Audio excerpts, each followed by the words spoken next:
Good evening, Chatham. Welcome to the January 28, 2025 meeting of the Chatham Select Board. Please note this meeting is being recorded and will be available shortly hereafter for scheduled and on-demand viewing on any smartphone or tablet device. If anyone else is recording the meeting, please notify the chair. Seeing no such notification, I'll proceed. Pursuant to Governor Healy's March 29, 2023 signing of the Acts of 2023, extending certain COVID-19 measures adopted during the state of emergency, suspending certain provisions of the Open Meeting Law, General Law, Chapter 30A, Section 20, until March 31, 2025, this meeting of the Chatham Select Board is being conducted in person and via remote participation. Every effort will be made to ensure that the public can adequately access the proceedings as provided for in the order. A reminder that persons who would like to listen to this meeting while in progress may do so by calling the phone number 1-508-945-4410, conference ID 203-386-491, #, or join the meeting online via Microsoft Teams through the link in the posted agenda. Well, this is a live broadcast and simulcast on Chatham TV Xfinity Channel 1072. Despite our best efforts, we may not be able to provide real-time access. We will post a record of this meeting on the town's website as soon as possible. Our first order of business is establishing the existence of a quorum. Mr. Nicastro. Present. Mr. Shell is present. Mr. Dykens. Present. And Mr. Metters. Present. We have a quorum. This evening we have an agenda consisting of one set of minutes, public announcements and agenda requests, a public hearing concerning a request for a new seasonal all alcoholic beverages restaurant license, an update for the Shellfish Advisory Committee, and then we'll turn to public comments on the business agenda.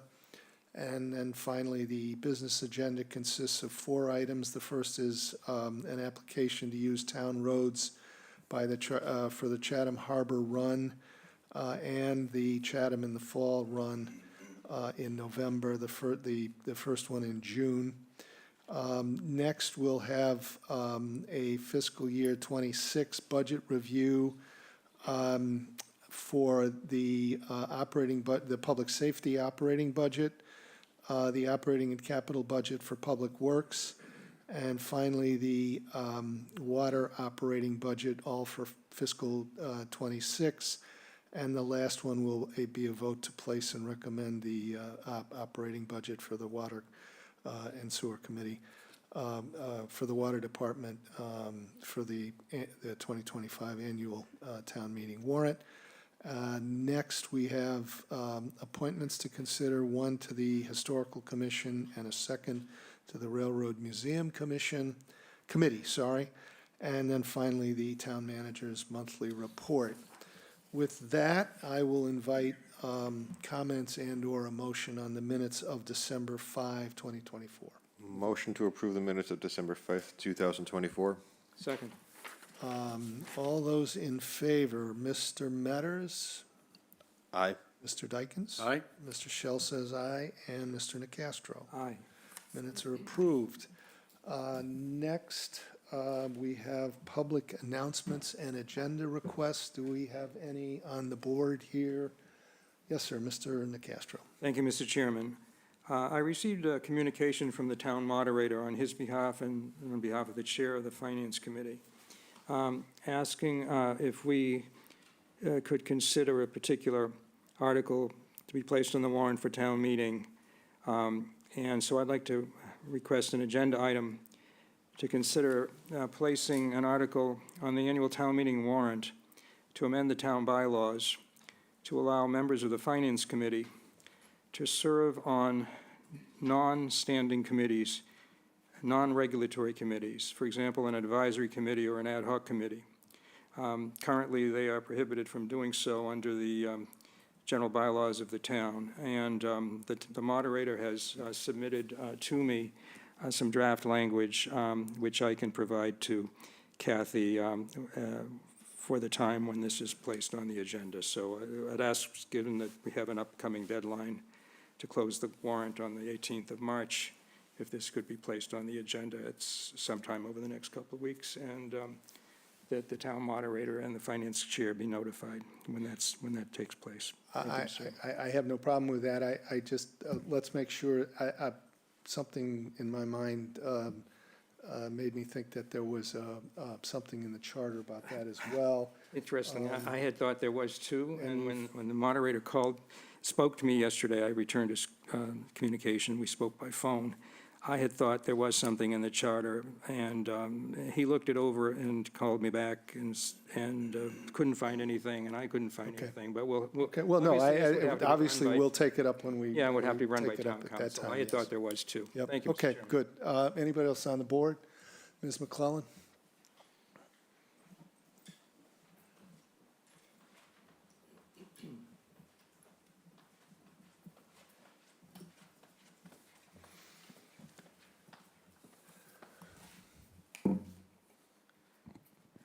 Hello, everyone. Carol McClellan, the Chair of the Community Housing Partnership.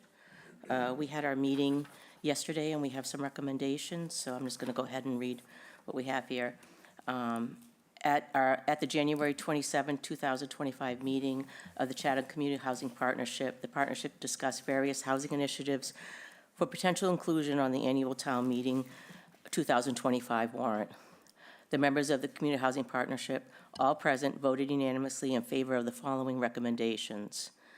One, to recommend that the Select Board place an article on the warrant for the town meeting body to accept the seasonal communities designation as provided for in the General Laws, Chapter 23B, Section 32B.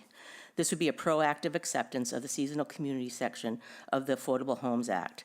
If the Executive Office of Housing and Livable Communities provides guidance before town meeting that the designation is automatic and acceptance of the town legislative body is not required, the warrant article would be moot and could be pulled. The Nantucket Select Board recently approved a similar warrant article.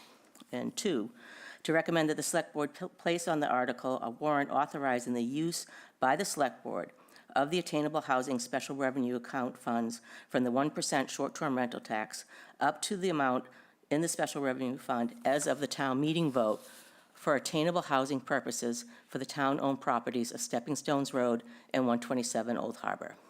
The special legislation that created the Special Revenue Account for attainable housing requires appropriation by a majority vote of town meeting to expend the funds. This warrant article would authorize expenditure of funds for these two specific attainable housing projects under the vote of the Select Board and would enable funds to be accessed quickly as needed by the Select Board. And three, I recommend that the Select Board support a home rule petition that would include fishermen as a group that could be targeted for affordable and attainable housing under the seasonal community section of the Affordable Homes Act. Section 32 of the Seasonal Communities of the Affordable Home Acts of 2024, Chapter 120, subsection DV, allows seasonal communities to expend funds designated for the creation and preservation of year-round affordable and attainable housing for individuals who, by vocation, produce or support artistic and literary activities. Subsection DI enables seasonal communities to acquire and develop housing with a preference for municipal employees, including teachers and first responders, necessary to the health and safety of maintaining year-round communities and municipal operations. This proposed home rule petition would extend that same preference to include the active fishing and shellfish community as an integral part of our cultural and economic heritage of the town of Chatham. So we hope you consider these and put it on a future agenda item in time for the warrant. Sorry. Sure. Just a question request. Would you be thinking that you would give us actual article language? And the only reason I ask that is because we've got a lot going on here, and the sooner we can actually look at the language that you're proposing, I think the better off we'll be, number one. And number two, at least one of those, I think, probably is going to need a little attention from town council. Sure. So the sooner we can do that, Obviously, the we'd better work off we'll with be. Gloria to work that out, and I guess we would want you guys to take it up as is this something that the community is interested in supporting? Would you support it? And then we'd have to work on the actual language. We know that Nantucket's already done theirs. I'm sure we can use that as a model. And we'll just have to see. I mean, I'm not going to write it, but it would be Gloria, I assume, in town council. But I assume that they would be available for us to do this project if we needed, if there was an appetite in the town to do it. Okay, I'm just, today's the, what? No, I realize that. 28th of February, of January, time is So we just heard that, was just on the news about the Nantucket accepting this, for their select board just approved this, so that was that. And also the Attainable Housing Fund, if we don't do this, we can't touch that until next town meeting. All the 127, you'll have no funds available to move forward over the next year. So- I'm not debating the wisdom or the Okay, I'm just saying that- desirability of it. I'm just saying it's a lot easier for us if we have a proposed article in front of us that we can talk about. That's all I'm saying. Right, well, it's all going to come from the town, so whether you designate Gloria to do it, or town council, or a combination, so. Okay. All right? Thank you. And Kathy, I did send this to you just moments ago, so sorry about all right, great, thank you. Thank you very much. Okay, anybody else in the public, either here or online?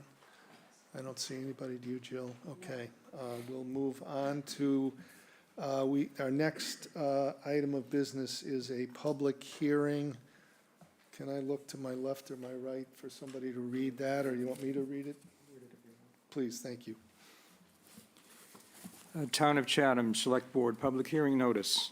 Notice is hereby given that the Chatham Select Board will hold a public hearing on Tuesday, January 28th, 2025 at 5:30 PM in the large meeting room at the Town Office Annex, 261 George Ryder Road, Chatham, and remotely via Microsoft Teams platform, to consider requests for a new seasonal all-alcoholic beverages restaurant license for 10 Yen LLC, DBA Namazu Ramen, 643 Main Street, Michael Jasek, manager. All interested parties are encouraged to participate, signed members of the chair and members of the select board.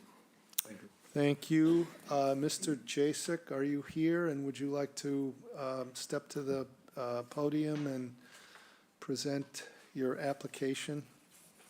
First, introduce yourself, if you would, please.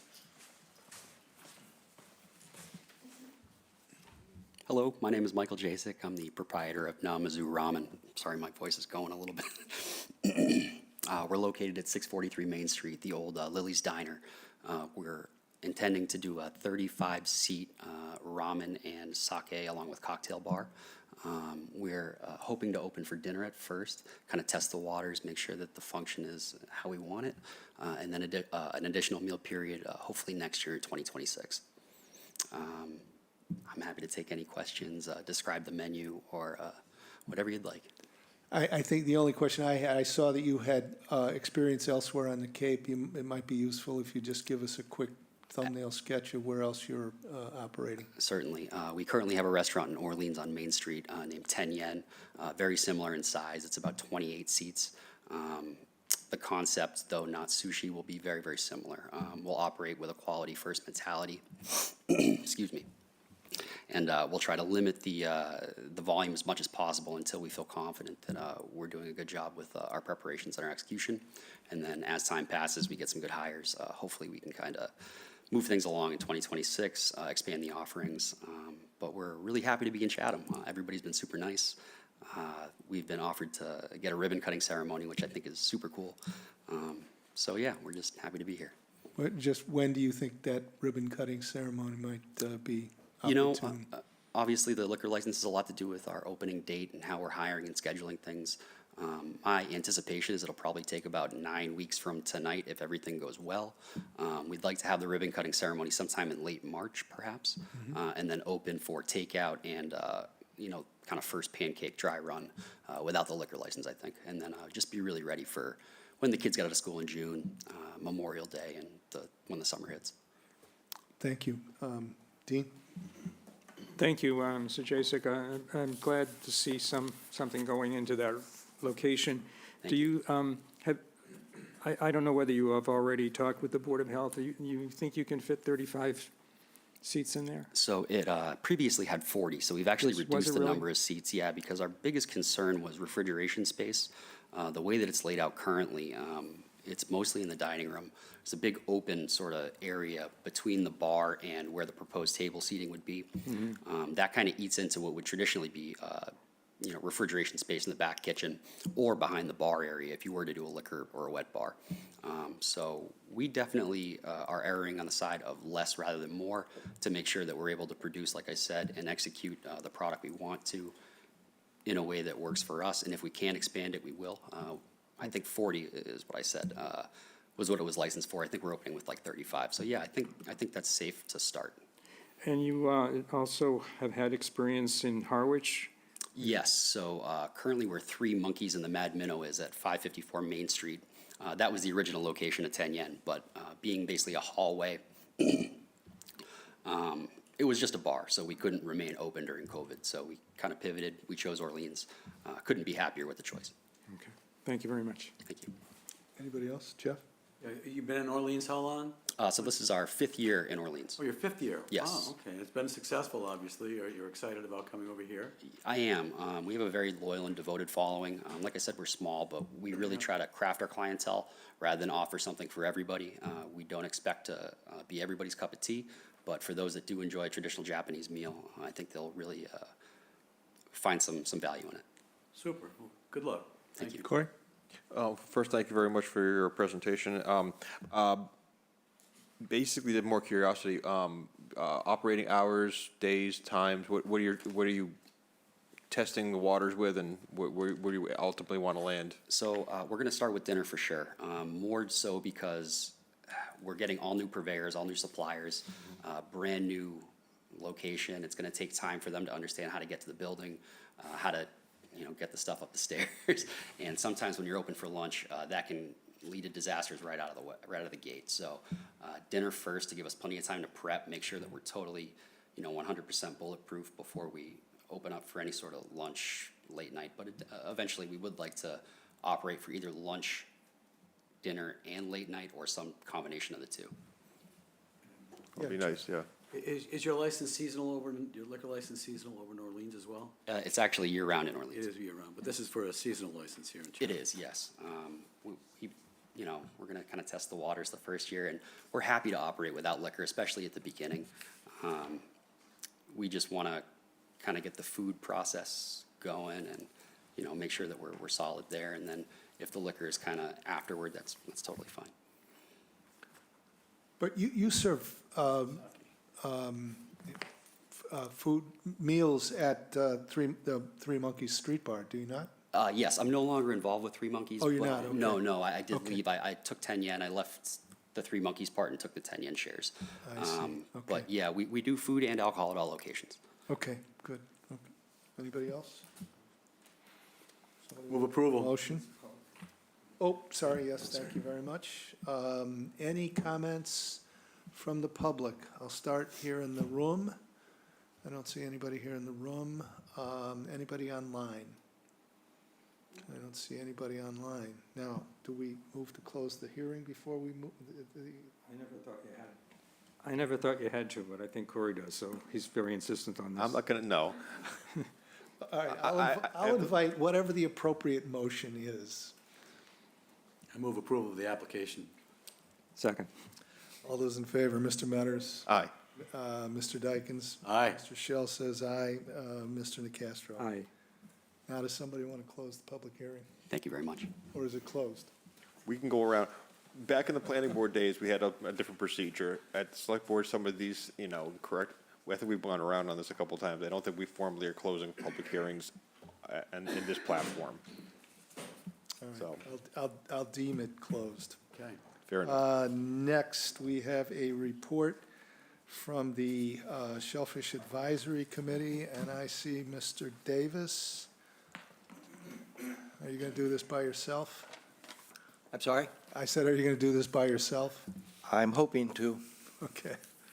Welcome. Thank you for coming. Thank you. For the record, my name's Bob Davis. I'm Chair of the Shellfish Advisory Committee. Thank you for inviting me this evening. I presented our official report, which is part of your packet this evening, but rather than go through that, I thought it might be helpful and more interesting just to kind of highlight some of the things that we've done throughout the past year and things we look forward to for next year. But before doing that, I want to tell a quick story about our committee. Several years ago, when I first started as chair, I thought I was doing everyone a favor by canceling a meeting. And lo and behold, when I showed up at the next meeting, they told me in no uncertain terms they want a meeting every month. So since then, we've had a meeting every month. And I learned that it's my job as chair to make sure that we have something substantive every month to talk about. So clearly, there are times where there aren't a lot of things going on, but we invite outside speakers and have had speakers in the past year talk about such things as water quality, invasive species, use of shellfish to stabilize the shoreline. At the opposite end of things, we've also had some very, very important issues, most notably of which is 90 Bridge Street. And I think 90 Bridge Street was our greatest accomplishment for last year. Our advocacy for that has been going on for years. It's been a project that's taken over 10 years.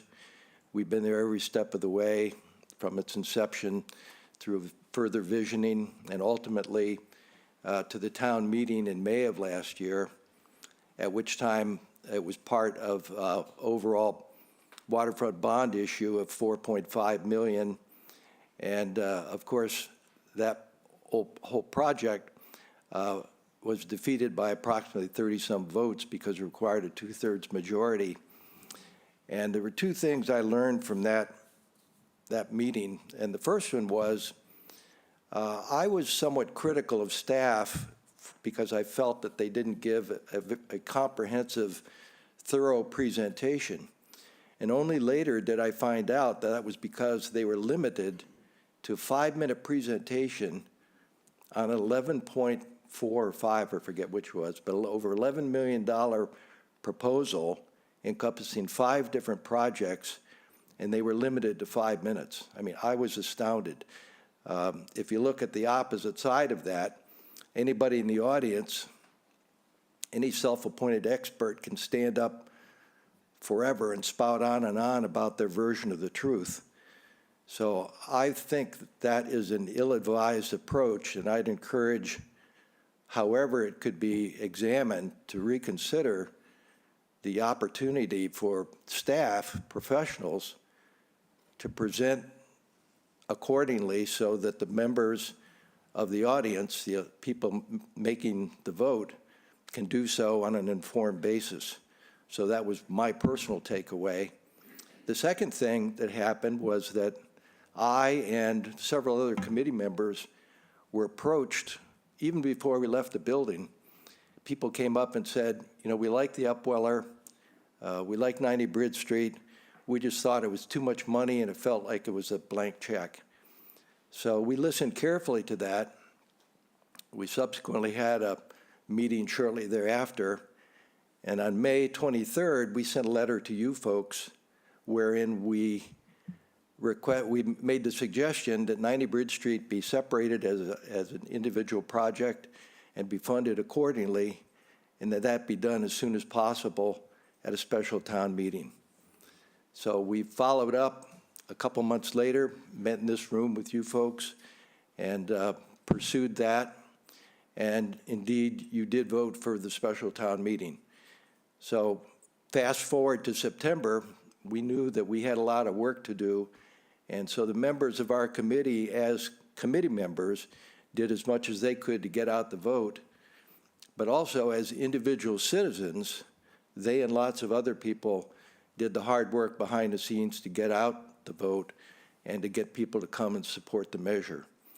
So the outcome, of course, was a vote of 462 to 99, which validated all of our hard work, and I hope validated your decision to have a special town meeting. So we're pleased that it's well on its way, but I would also say that we're sort of the Yogi Berra idea of it ain't over till it's over. So we're going to be hanging in there, sort of shepherding this project all the way through to the time when you can walk in the door and enjoy the new facility. And relative to that, and within the next, I'd say within the next several weeks, you'll be receiving from us some suggestions on uses of the 90 Bridge Street facility, as well as some proposed regulations that we think would help support and protect shellfishing in Chatham. So that was a big endeavor, and we're pleased with the outcome, obviously. The second major thing that we're involved in has to do with commercial aquaculture in Chatham. As you know, there's currently a prohibition. We were approached by a member of the public to bring up the question, which we did, and had a meeting in this room, which was well attended. And I think the sentiment of those speaking from the public was that they were in great measure opposed to the idea of making a change.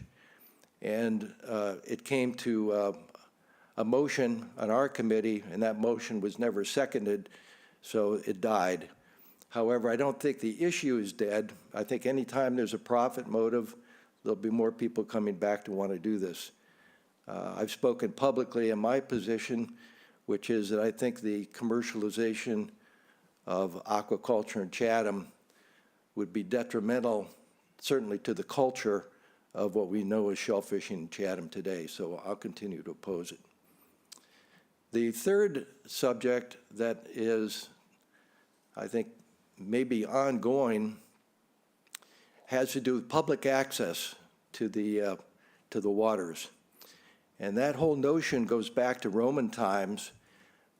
In 500 AD, the concept of public trust doctrine was first codified and put forth the importance of people having access to the sea.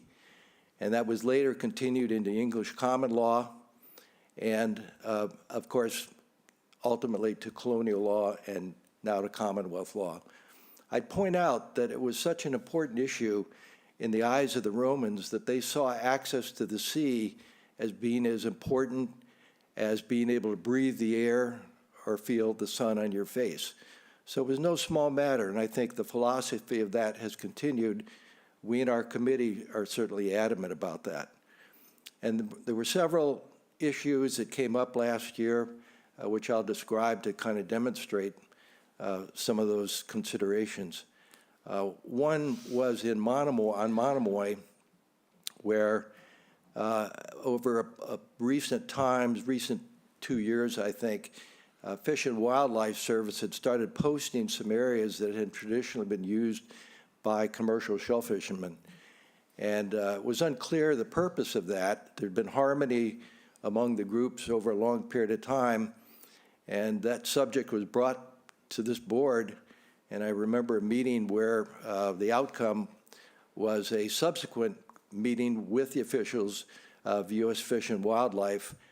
And at that meeting, there was discussions, but to my knowledge, there was never any resolution to it. And part of it may be because they had their own issues, obviously, with the loss of their property and, frankly, uncertain questions as to local leadership. It's on our radar. I hope it's on yours. We don't know where the future is going to go with the relationship between those two entities. We hope that there is local representation and local leadership, and there's a harmonious relationship as there has been in the past. Coming back to shore, here in Chatham, there were a couple of other instances that warrant comment. But before I get into them, I don't know whether you were aware or not, but I was surprised to find out that we have 66 miles of coastline in Chatham. And we're fortunate that we have 31 access points for the public to exercise their right of public access to the water. And so one of those is at Cowyard, and you may recall, again, in this room, meetings having to do with conflict between public interest and private interest. And it sort of boiled down to parking at that location, at that particular town landing. And without going into detail, there was some back and forth, but my take on the whole thing was that public access means more than just being able to walk down a town landing and access the water. In the 21st century, it also requires parking. And that's what much of that discussion was about. And we were very adamant in protecting the rights of our constituents, the shellfishing community. And so if you go down to Cowyard today, you'll see signage that specifically identifies people with shellfish permits as having parking opportunities at that location. So I thought that was an important extension of the notion of access to the water. On the flip side of that, we had another situation at Sears Point, or at Sears Road town landing. And I recall 30 years ago of being able to go down there and unload kayaks, and indeed, there was a 2011 survey of town landings, and it identified that location as having 10 to 12 parking spots available. Well, if you go down there now, I don't know what the official count is, but it's dramatically changed. And in my view, our rights, speaking for the public generally and specifically for shellfishing people, our rights have been encroached upon through the legal, albeit unfriendly, but the legal action of the property owner by putting up a sort of institutional type of guardrail, which eliminated many of those parking spots. So I think many of us in the town committees, water-related committees, were kind of blindsided by that. I know going forward, our committee that'll never happen again. So our antenna's up because we do value the importance of water access specifically for shellfishing purposes. So we hope that you will join us and protect that right for Chatham citizens and permit holders to have that longstanding right that's been part of the culture of shellfishing in Chatham. Finally, I'd like to, that's the end of my comments. I would like to say a thank you to our committee, the members of whom, to a person, are informed, opinionated, and dedicated to our mission. So it's a pleasure to serve with them. And also, I have to say thank you to Renee, our shellfish constable, for making my job easier, because without her expertise and historical knowledge, I wouldn't know where to begin half the time. So thank you very much. So with that, I'm happy to take any questions or comments. Go ahead, Jim. Michael, yeah, great report. You do have a great committee. The Shellfish Committee is great. It's a great committee. Your advocacy for 90 Bridge was phenomenal. You got it done. I'm deeply disappointed in the outcome at Sears Point. That one got by us under the cover of darkness, if you will. It just said, you know what, I love your commitment. That'll never happen again, and you've got my commitment as long as I'm sitting up here. That'll never happen again either. Thank you. I know that the Waterways Committee is doing a survey of all the town landings. I think that's hugely important that we finish that and that we support that, and we codify it and document it somewhere so that future generations don't get ripped off, if you will. Again, deeply disappointed in that one, and I agree with you in your assessment.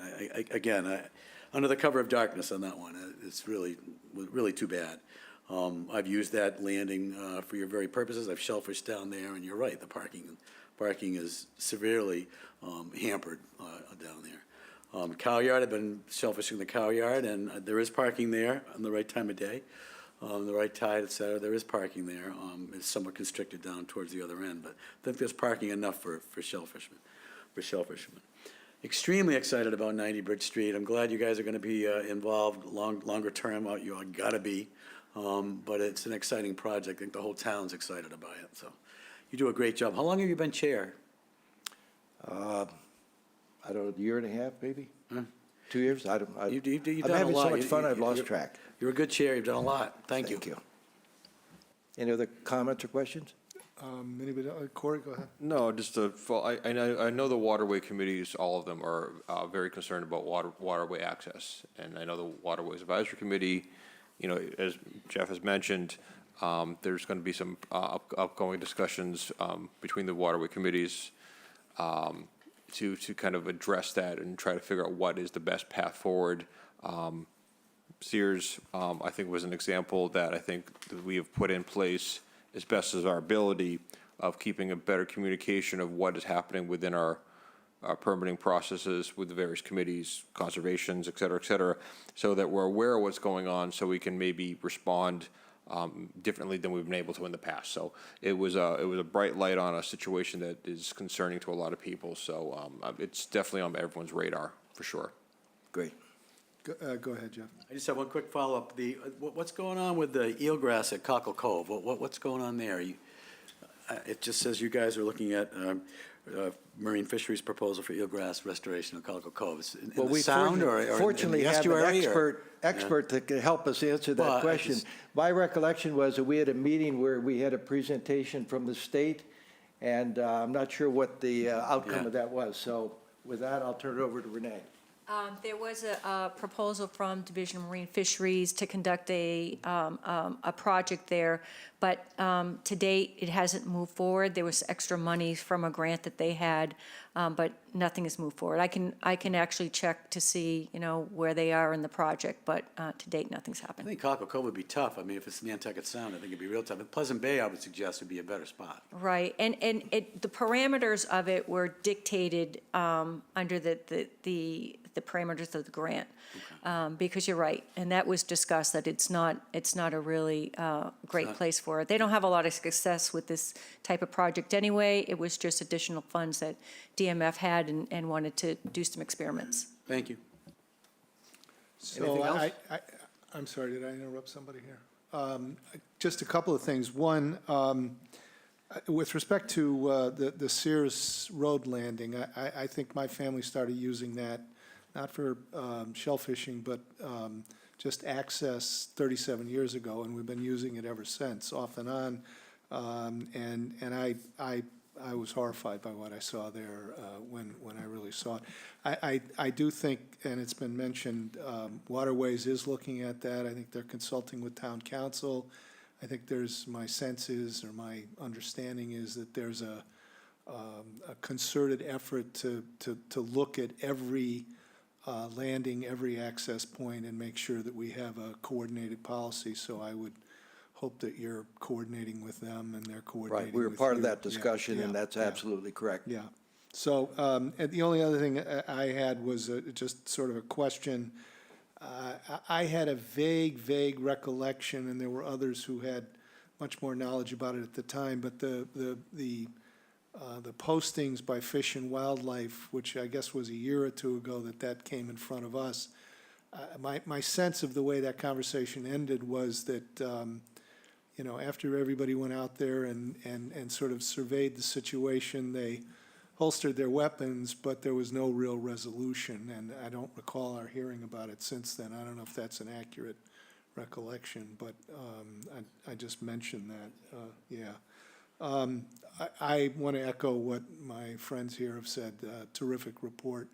Thanks for your engagement and energy and excellence in work in the territory. So thank you very much. Well, we thank you for your support along the way. Thank you.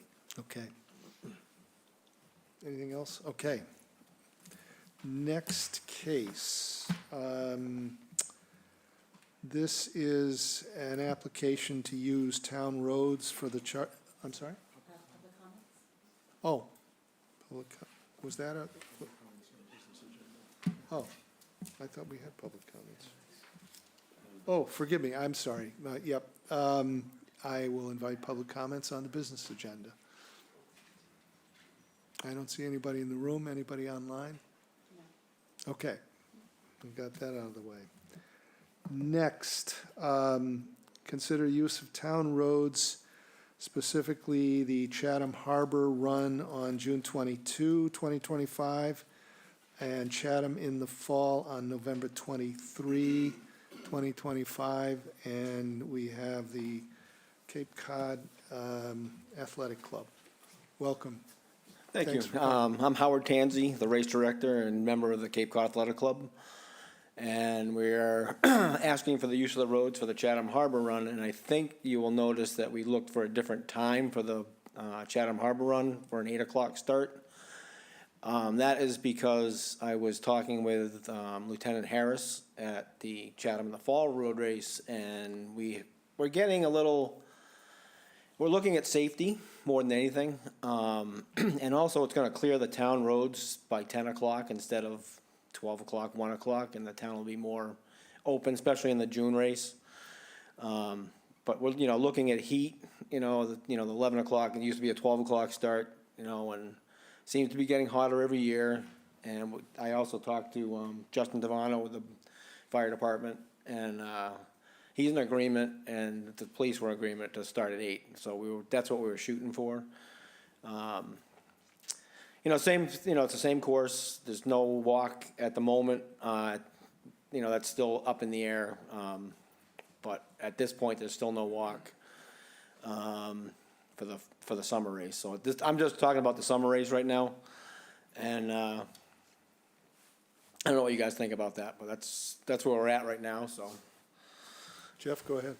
So Howard, you didn't say that this is the 44th running of the. Yes, of it's this the event. 44th. I mean, that's a pretty good run. Yeah. And how many years have you been involved? You've been in front of I've been that- the race director. I think this is going to be my 4th year Yeah. coming yeah, up. So, yeah. yeah, Larry gave it to me, gave it to the athletic club about 4 years ago. Larry so. Bellabo, yeah. So I think the change in time makes a lot of sense, to be honest with you. No issue here. I think it makes a lot of sense for the town and for the runners. Yeah. Anybody else? Well, the only question I had, I was under the impression, or I remember that there's a religious service on the beach at Oyster Pond at 8 o'clock in the summertime. I don't know if those have started by the 22nd of June, but I wonder if that's crossed your radar. I have not heard about that. And I knew back in the day it was more because there was a lot more churchgoers, and the whole thing kind of like locked the town a little bit. I didn't hear about that one. Yeah, I mean, if you start your race up where you started, presumably even if they are starting at 8 there on the beach at Oyster Pond, you probably won't disturb them, but I just wanted. Yeah, because we just running by. Crossed your radar, yeah. Okay, anybody else? So are we going to do these separately? Why don't we do a motion on June 22? I move to approve the use of town roads for the 44th Annual Chatham Harbor Run to be held on Sunday, June 22nd, 2025 at 8 a.m. Second. All those in favor, Mr. Nacastro. Aye. Mr. Shell says aye. Mr. Dykens. Aye. And Mr. Metters. Aye. November 23, you want to talk about it? Yes, November 23 is the Chatham in the Fall 10K, and I believe it's the 8th. Is it the 8th? It's gone by really fast. And again, this year we'll be raising money for Sharing Kindness, which is a suicide awareness group that goes through all the, basically Cape Wide and islands, basically. And they do all kinds of different support groups and help people get through suicide awareness and stuff like that. And also the Cape Foster Closet, who, they do get kids that are in foster care, clothes and whatever. This past year, we actually raised quite a bit of money for both organizations after all bills paid. And we're just gonna do the same thing, but we're shooting for a 9 o'clock start. And again, it was a little more of a safety issue with the police department trying to get the town cleared a little earlier, and it's easier for them to get stuff that early and get it done, so that was our goal there, so. Anybody? Is that the Sunday before Thanksgiving? That is the Sunday before Thanksgiving. Mr. Chairman, I move to approve the use of town roads for the 8th Annual Chatham in the Fall 10K race to be held on Sunday, November 23rd, 2025 at 9 a.m.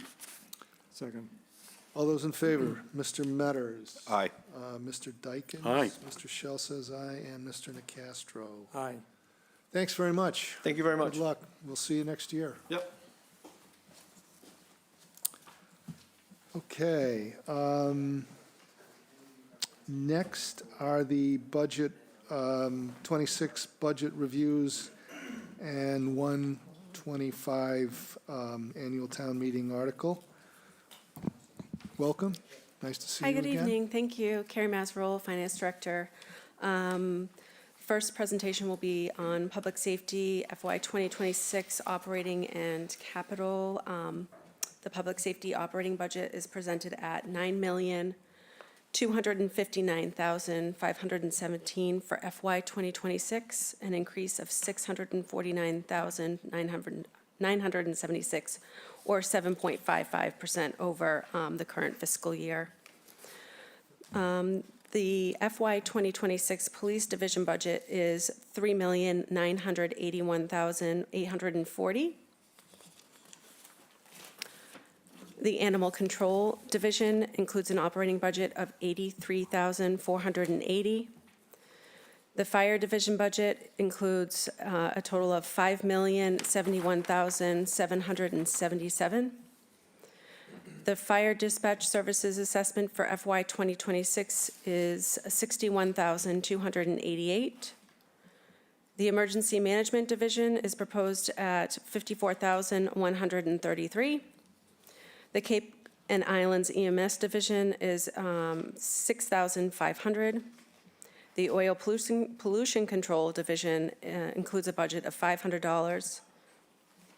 And the 5-year capital plan, which are the requests between $10,000 and $250,000. The Police Division requests are $40,000 for firearms replacement with mounted optics, $40,000 for a 4-wheel UTV and trailer, $140,000 for annual police cruisers. The Fire Division requests are $50,000 for protective clothing, $10,000 for mobile and portable radios, and $35,000 for self-contained breathing apparatus. The Emergency Management requests are $40,000 for generators. And there is a FY 2026 capital warrant article request for the Fire Division in the amount of $410,000 for a new ambulance. And the Police Chief and Fire Chief are here tonight to present their budgets to you. I think the Fire Department is going first. Okay, thank you. You're welcome.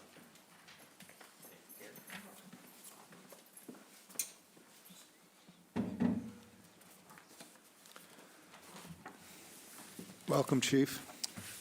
Good evening, everybody. Thank you for having me. Justin Tavano, the Fire Chief. Just gonna make sure we're all set here. All right, thanks for having me. It's kind of like deja vu. We were here a couple hours ago with the FinCom. So the Fire Department is proposing a $5,071,777 operating budget for FY 26. As Carrie mentioned, it's a 6.2% increase over the FY 25 budget.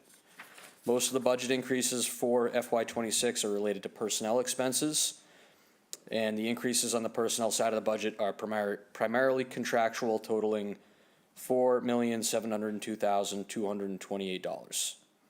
The increases to the expense side of the budget are mostly either inflationary or due to increases in service contracts and fees, and this accounts for $369,548 of the total FY 26 operating budget. Most of the expense accounts were level funded, aside from the vehicle and equipment maintenance line item, for which I'm requesting an additional 10% this year. The Fire Department's not seeking any new positions in FY 26. Calendar year 24 was a near mirror image to calendar year 23, which happened to be a record year for CFD in terms of total incident responses and total ambulance transports. I'm extremely proud to lead a dedicated, passionate, motivated staff at the Fire Department who always go the extra mile for Chatham and continue to set the bar for public safety and public service excellence across the Cape and Islands.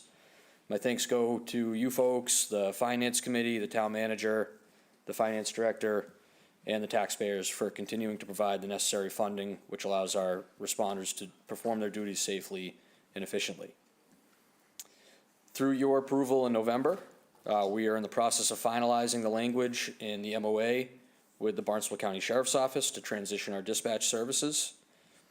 The transition, as presented in November, is still on track for a changeover on March 3rd of this year. As initially proposed, the assessment formula, if you can recall, was not finalized at that time. We hadn't received the state funding numbers. So I'm happy to report that that has since been finalized, and the initial proposed assessment of around $100,000 has come in at $61,288. So good news there. The emergency management budget request contains a minor increase in salary, providing for a 3% increase for the deputy director's salary. This budget's otherwise level funded. The operating supplies line accounts for a majority of the expense side of that budget.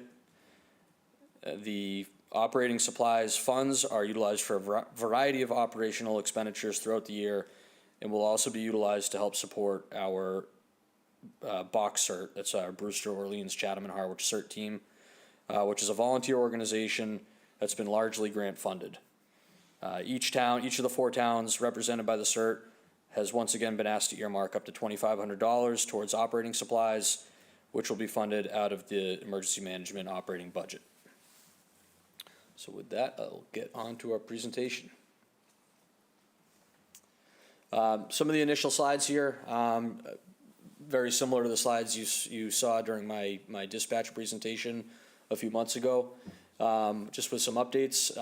Going into December 1st, when I presented in November, we were well on track to surpass last year's totals for total calls and transports.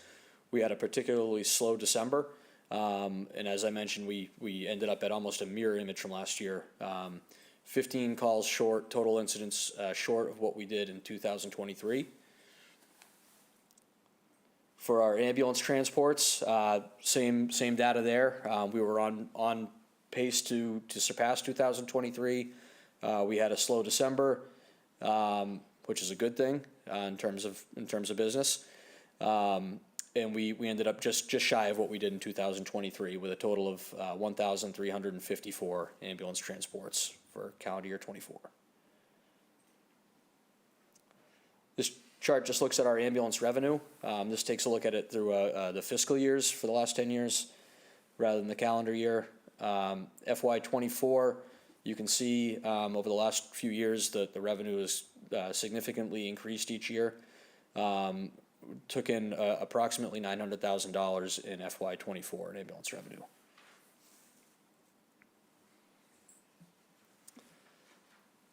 This pie chart just represents the type of work we did and just the percentages for each category. These categories, I know they're difficult to read from your perspective, are the general categories that we report to the United States Fire Administration. So very typical. This is what the pie chart looks like for us almost every year. So we typically see between 62 and 66% of our calls being, as you can see in that gray area, which is our rescue and EMS type calls. That's a large percentage of what we do. And then spread out across the board in our other categories. But each of the other colors there represents calls that would require a fire truck response.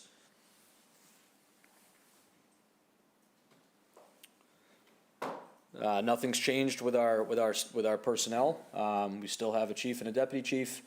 Day positions, which are our EMS captain and our fire inspector. Each shift has a captain, a lieutenant, and 5 firefighters. And the makeup of those personnel, the split between paramedics and EMTs, as you can see, of our 4 captains, our 4 shift captains, 3 are paramedics, we have 1 EMT. Of the 4 lieutenants, 1's a paramedic and 3 are EMTs. And of our 20 firefighters, 14 are paramedics and 6 are EMTs. And we also have a part-time administrative assistant. Similarly, nothing has changed in our fire department fleet. We still have our 2 engines. our mini pumper, our Quint, which is our ladder truck combination. If you're not familiar with Quint, it's a combination of a fire pumper and a ladder truck. We have our 3 ambulances, our high water vehicle, which is the Army truck you've seen driving around town that we use for flood evacuations, our 4 administrative staff vehicles, our service pickup truck to tow our variety of trailers we have, and we have a rigid hull inflatable boat, which is on a trailer at the station, and a UTV. Just wanted to highlight some of the grants that we've received. The first slide looks at some of the grants we're working on that we've received and are working on now. The next slide represents some of the grants we've received over the past few years. We've received an emergency management planning grant through MEMA, and this just under $20,000 to support trailers and equipment for our CERT team. Those trailers go towards supporting all 4 towns. This is a regional grant for all 4 towns. They support police and fire operations, incident rehab, incident command post, and they have a variety of equipment in there to assist with some passive crowd control and road closures, barricades, cones, things of that nature. So quite a good sized grant there to help support the equipment for that team. Small grant, just about $1,400 from some leftover funding from the old Medi-Center 5 days. And that grant is purchasing mass casualty incident patient triage equipment. Our emergency management planning grant of $2,700 went towards purchasing gas meters for our fire trucks. The Massachusetts Department of Fire Services equipment grant. Each of the past 4 years, we've received between $13,000 and $15,000. This year, we received right around $13,000 to the $2,700 from the previous grant didn't purchase all the meters that we need, the gas meters that we need. So this grant will purchase the remainder of the gas meters, some calibration equipment for those meters, and some additional firefighter protective equipment. Our student awareness of fire education and senior safety grant is approximately $7,000 this year, and that's our. There's 2 sides of that. There's our students and our elder population, our senior safety grant, and that's to provide services to the schools, our 2 vulnerable populations, our students and our seniors. So we have 2 members of the department who are trained to provide this public education. One who focuses on the schools, and one who collaborates with the CFAL to provide services and education to those folks. And then lastly, a FEMA Assistance to Firefighters grant, which we were awarded towards the end of the summer of this year. We haven't started that grant project yet due to the timing of the award, but that is about $55,000 to provide paramedic training for one of our existing EMTs on the department. So what that grant will do will provide for backfill of that person's shift. So when they're scheduled to work at the fire station and they have class or need to do their hospital hours or clinical time, we can cover their shifts without impacting the overtime budget, and also provide that person the incentive of earning overtime when they're attending class and doing their hospital hours. And then just a quick look at previous years' FEMA Assistance to Firefighters grants. A couple years ago, we received $65,000 for radio repeaters to boost our radio signal. Those are vehicle-mounted repeaters, so they go on the fire trucks and they boost the signal on scene, which enhances communications for some of our buildings that we have difficult communications in. Our CPR devices, we received $75,000 for 4 of those, 1 for each ambulance and then 1 for the station. These are our mechanical CPR devices. $50,000 grant for a training mannequin. This is a very lifelike mannequin. It bleeds, it breathes, has a heartbeat. We can start IVs on it, we can intubate it, and we can control all its conditions with a computer, so we can do some really lifelike scenarios with it. And then our power load systems for our stretchers. These are the systems that are mounted to the ambulance that allow us to lift the patient and the stretcher into the ambulance with a push of a button mechanically rather than with manpower. Another emergency management planning grant, $5,000 from last year, which supported our CERT team. And finally, a few years ago, a radio grant of $47,000. So we're gonna flip over to the digital budget book here and just take a look at our individual line items.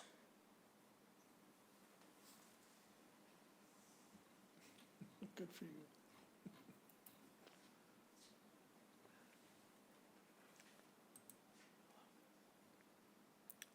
Again, a little bit difficult to see from your perspective, some fine print. But if you've become familiar with the digital budget book, the first portion of it reviews our personnel expenses. As I mentioned up front, really this is all driven by the successful contract negotiations we had last year. You see our total regular wages contractually. That includes step increases for our more junior members who haven't hit top step yet, has an increase of 9.3%. Some of our other increases here are our training overtime budget, our overtime budget, and our special teams training budget also have increases associated with them. You can see the overtime budget generally mirrors the increase associated with the regular wages. There are some corrections in there for the training and the special teams, however. If you recall the timing of it, FY25's budget we were already deep into the process when the contract was settled last year. So there's an additional correction in those line items to make up for the contract negotiations. So there's a little bit of there's the increase for this year contractually, with a little bit more that didn't get added in last year based on the timing of the settlement.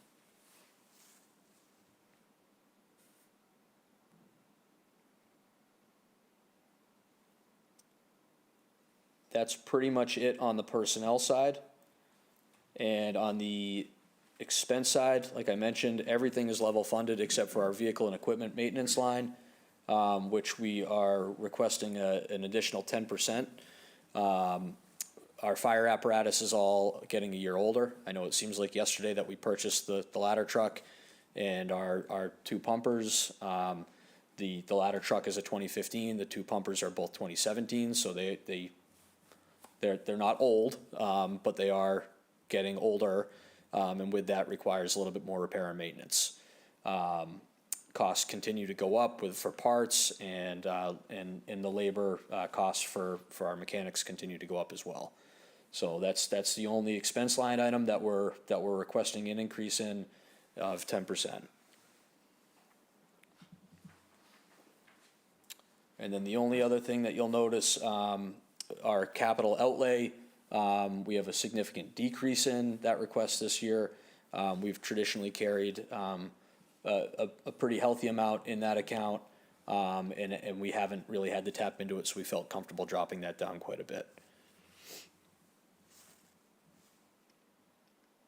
Overall, as mentioned before, we're looking at a 6.2% increase in the total operating budget for fire. Any questions on fire, or you want me to move right on to capital? Go ahead. Thank you, Chief. I'm fully supportive of your budget, and as everyone else up here does, I applaud the work of your department and your force and your leadership. I just had a question about the overtime, because when I first got on the select board, in fact, before that, when I was on the finance committee, that was always kind of a red-hot topic. And I remember when Chief Briscoe would come before us, and the budget, the overtime back then was significantly less than it is now. But the department was not fully staffed up, I don't think, if I remember right. We are now, and I'm happy that that's the case. Do you think that this is, you indicated that it kind of parallels the contractual obligations. Do you think that the overtime is largely stabilized and, we'll see modest increases going forward, or? Yeah, what we try to do as an increase each year is really just mirror the percentage increase of whatever the salary increase is. So if it's a 3% increase, obviously the overtime rate for each individual person is directly tied to their salary. So we really just mirror the request based on that. Is a large part of it due to filling in for injured personnel, or is? It's a combination, the majority of it, better than half of it is associated with contractual paid time off. Okay. So for paid leave, and backfilling those shifts. And then obviously, emergency backfill, callback when there's emergencies going on. I can't definitively say that with the transition in dispatch that we'll see a reduction in overtime. I'd be really hesitant to say that. Especially as billed, we did the dispatch transition to improve services to the town. But it can be expected that there will be some modest savings there, with that transition. Okay, thank you very much. Yeah, go ahead. Thank you, Michael. Again, Chief, tight budget. I was impressed that you were willing to put up those slides, they're detailed from the budget book. Select Board Member Nicastro stole my thunder on overtime. I had that exact same question. But I do have a further one, and have you ever not spent the overtime budget? No. So, I mean, yeah. And then I have the same question on holiday pay, a significant increase there, 10.9% in holiday pay. I'm not sure that can be explained by the overall increase in the contractual increases. Holiday pay is it overtime too, or what? It's not overtime. Okay. Every employee is paid for 13 holidays at their straight time rate. So, if their salary went up 10%, then their holiday pay is gonna go up 10% with it. Because they're directly tied to each other. I have two more follow-up questions. Carrie mentioned that the 5-year capital was for the fire department, 50,000 for protective clothing, 10 for mobile and portable radios, and 35 for self-contained breathing. Is that going to hit year 1, year 2, year 3, year 4, year 5? You're asking for that? That's all for this year. For this year, Yeah. okay, thanks. And then I was intrigued in reading the narrative about how you're coordinating with the demolitions that might be planned here in Chatham, and you're doing training. Could you just, elaborate on that a bit? I thought that was very interesting, very creative, very creative. Yep. So, training's been really difficult to find locally. The Barnstable County Fire Academy closed several years ago, just prior to COVID, due to the contamination of the pond adjacent to the site up there. So we lost the ability to have a place where we can go and have live burn training, do search and rescue training. And it was a really, really heavily utilized training facility. So we lost that locally. The state, there's really not a lot of burn buildings around the state. It's really, really hard to get into classes at the state fire academies. There's one in Springfield, there's one in Stowe, which is a 2-hour drive for us, and now there's one in Bridgewater. That burn building's just about to go online, and that's really our only access to those types of facilities now. So we've had to get a little bit creative in how we do our training. We are, for live burn training where they actually see live fire, several of our members have been willing to drive out of state for, where they can find that training, which is great. But locally, a few years ago, we kind of worked with Jay Briggs in the building division, and some of our bigger contractors in town, and said, if you have a house that's gonna be slated for demolition, can you work with the homeowner, fill out this form, and grant it to the fire department so we can get in there and do some training before it gets torn down. It's provided tremendous value to us. The ability for us, the burn buildings are great, but if you've done training in a burn building 5 times, you can do it with your eyes closed. You know the layout, and you really aren't tested that much.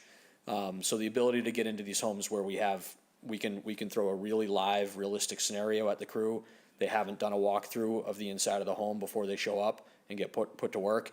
It really creates a very realistic training environment for them. We have a high-powered smoke generator that we use.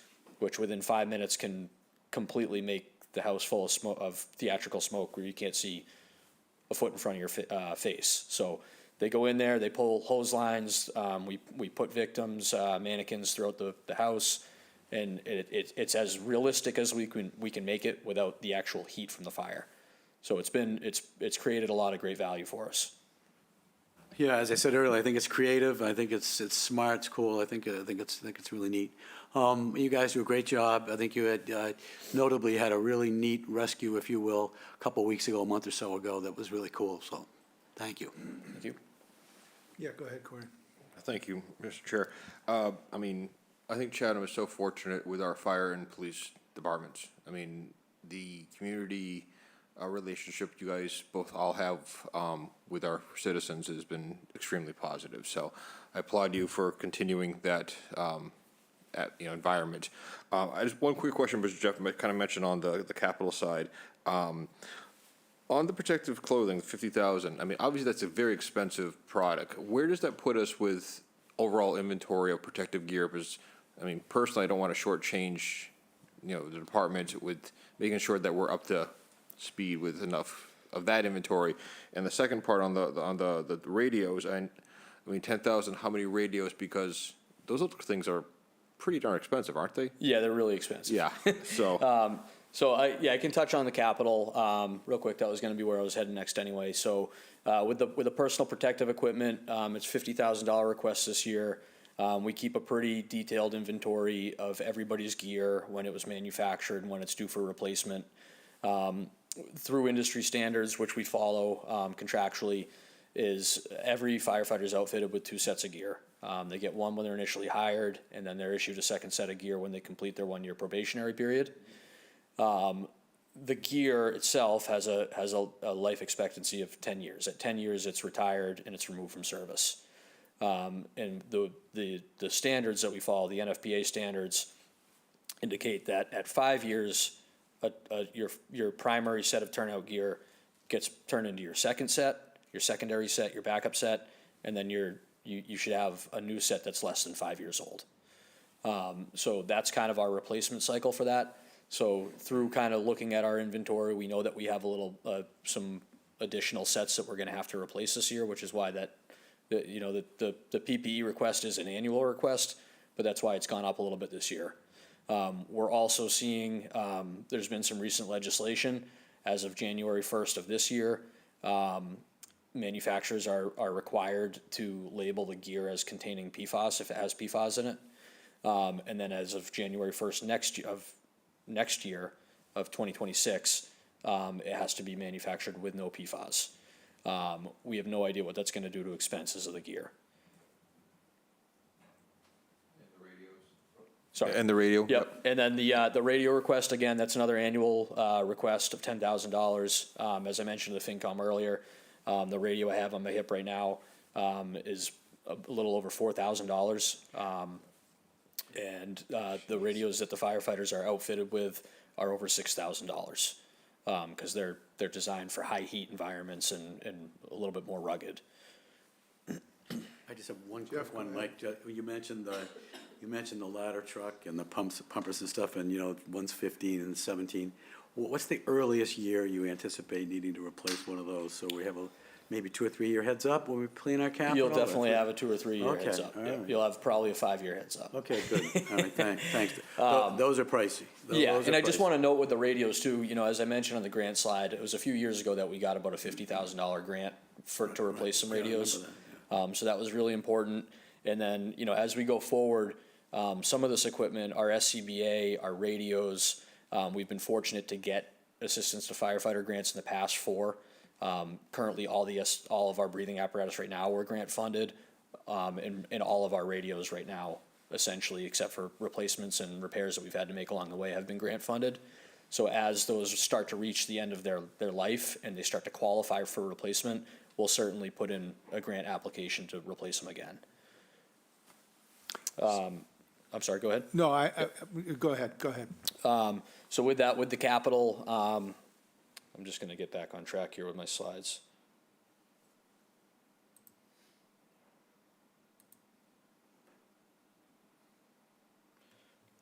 We also see $35,000 for self-contained breathing apparatus.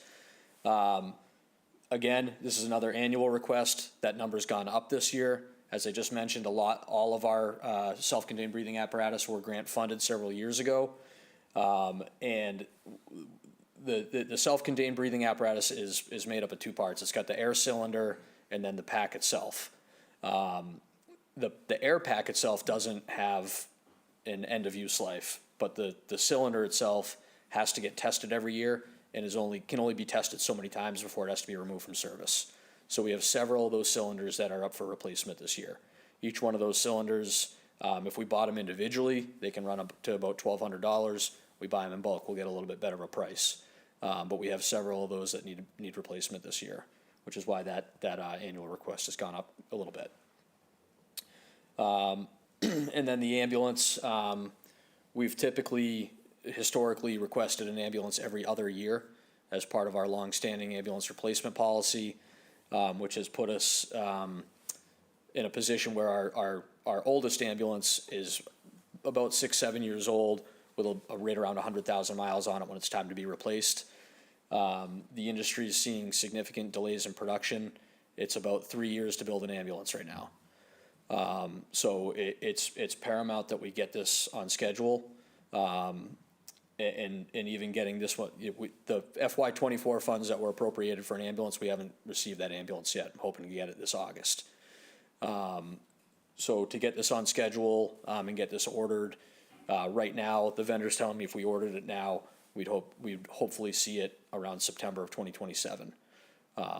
So we keep seeing these delays, and the best they can do is to tell us to build in 8 to 10% on the cost each year. So that's our ambulance request. Any other questions on capital? Fire department dispatch. I presented obviously to you folks back in November. As I mentioned in my opener, that assessment came back favorably, and as we expected it would, and that assessment is $61,288. And just to remind you there, we had typically paid for CMed expenses every year as an assessment, and that's baked into this cost.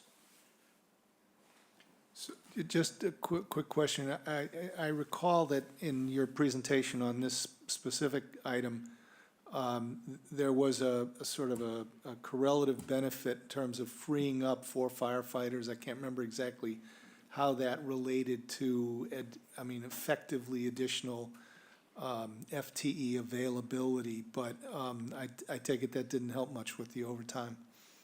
Well, it hasn't taken effect yet, so we're looking at March 3rd for implementation. But we're talking about fiscal 26 here, yes? Yep. So, Yep. So if you can recall, for the remainder of FY25, there will be no cost for Right. Paid to the county. This assessment will be for FY26. With those 4 personnel being deployable out into the field to provide emergency response, in theory, I think we can expect some modest savings in overtime, because there should be a little bit less callback necessary. Okay, it's speculative, I understand, Yeah. but I just wondered if it was on your, sort of in your calculation or your thought process. We're certainly going to be taking a close look at it and seeing how it impacts the overtime. Yeah. Okay, thank you. As I mentioned, in the interest of time, I don't think I need to bring the digital budget book back up for this. The emergency management budget is level funded aside from a modest 3% increase cost of living for the deputy director. Separate budget, our Cape and Islands Emergency Medical Services annual assessment, FY25 was $5,900. The Cape and Islands Board of Directors has recalculated the formula and how people are assessed, and that's gone up $600 to $6,500 for FY26. Yeah, go ahead. Chief, every town on the Cape pay that? or pay something like that? Every department, yeah, so the districts and municipalities. All the districts do, so Barnstable pays its Yep. fair share. Yep, and it's tiered, it's based on the number of people on your roster. Gotcha. So that's one thing that that the board of directors just tweaked. The tiers were pretty expansive, it was like 20, each tier it went up by like 20 personnel, so now they shrink down to 5, and then it's a $500 increase for each tier that you go up. So we should stay in the same tier for quite a while. Gotcha, thanks.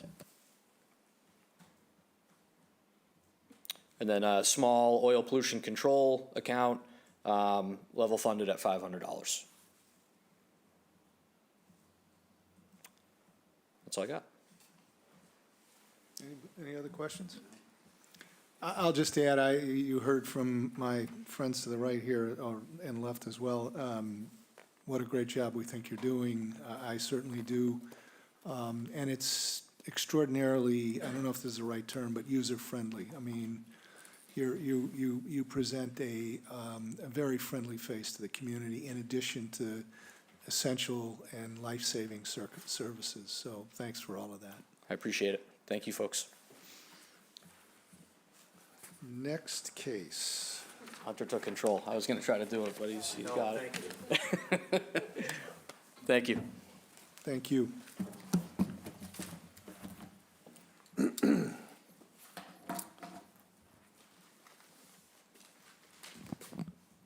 Thank you, Mr. Chair, members of the board. Mike Anderson, I'm your police chief. Again, it's always a pleasure to come before you and present the budget. I will be very respectful of the time.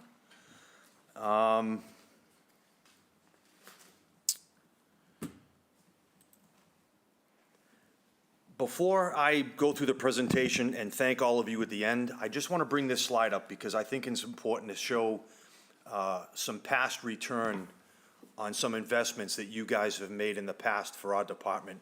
Like I told the FinCom this afternoon, it's easy to drive by a pumping station that's under construction to see the progress. But my first budget I proposed in 2022, I wanted to increase the department's training, not just the training funding budget, but the officers' training hours. And the goal was to increase their training hours to 10%. And with your generosity of increasing my budget, I was actually able to increase each individual's officer's personal training on average of 16%. And what that does is that makes each officer a little bit more valuable to me, to the department, and you. My next budget, we introduced the Community Service Officer Program. Last year, we increased that by 1, and I think we are all in agreement that that is so far a successful program. Again, a return on the investment, so thank you. Tied into that real quickly is the parking enforcement component. Last year, we implemented a new electronic parking ticket program, which, again, I was cautiously optimistic. And now after our first season, I'm thrilled at how easy, user-friendly it is. Again, you know the details because you helped walk us through the whole process. But last year alone, we had almost a 50% increase in the tickets that we issued, equaling over 106% increase in fines for almost $145,000. And what's not mentioned on that slide is also a decrease in the amount of successful appeals. That new system we have really is accountable to the violators. So a lot of the tactics that some of the scofflaws tried to get by us in the past, they were not successful. And again, this is really the first year where where the scofflaws do not pay. It is going to be tied into the registry of motor vehicles, so they will see some type of connection to their driver's license or their vehicle registration. And lastly, we are in probably the 5th month of our body-worn and cruiser-mounted camera program. Couldn't be happier with it. It's already improved our evidence collection, our transparency, our safety, and our training opportunities. The capital request that was granted easily sets us up for the next 3 to 5 years. And in addition to the request that was provided by you guys, we were able to secure a $44,000 federal grant to supplement that. So we are in great shape with that moving forward, so thank you.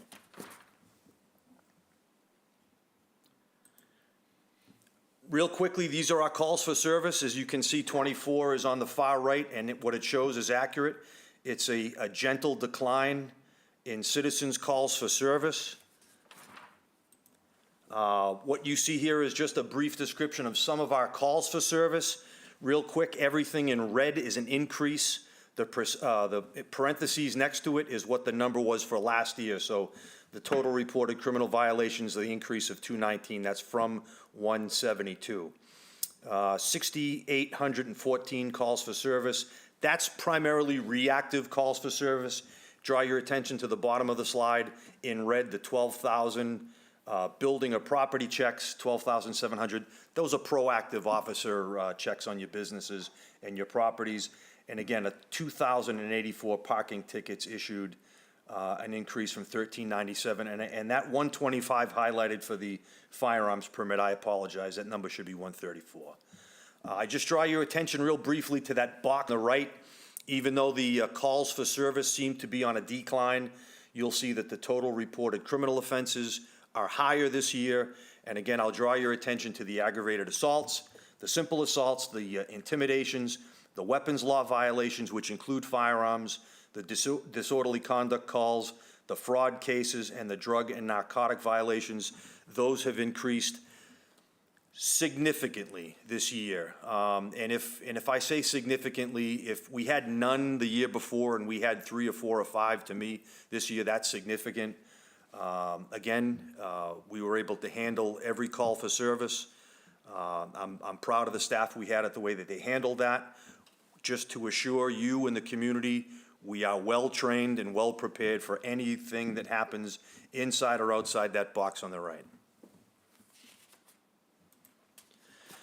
Just a quick look of what our staffing looks like. It has not changed.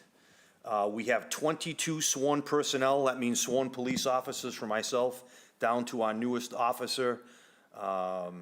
28 total budgeted personnel. That includes the dispatch, animal control, and the admin assistant.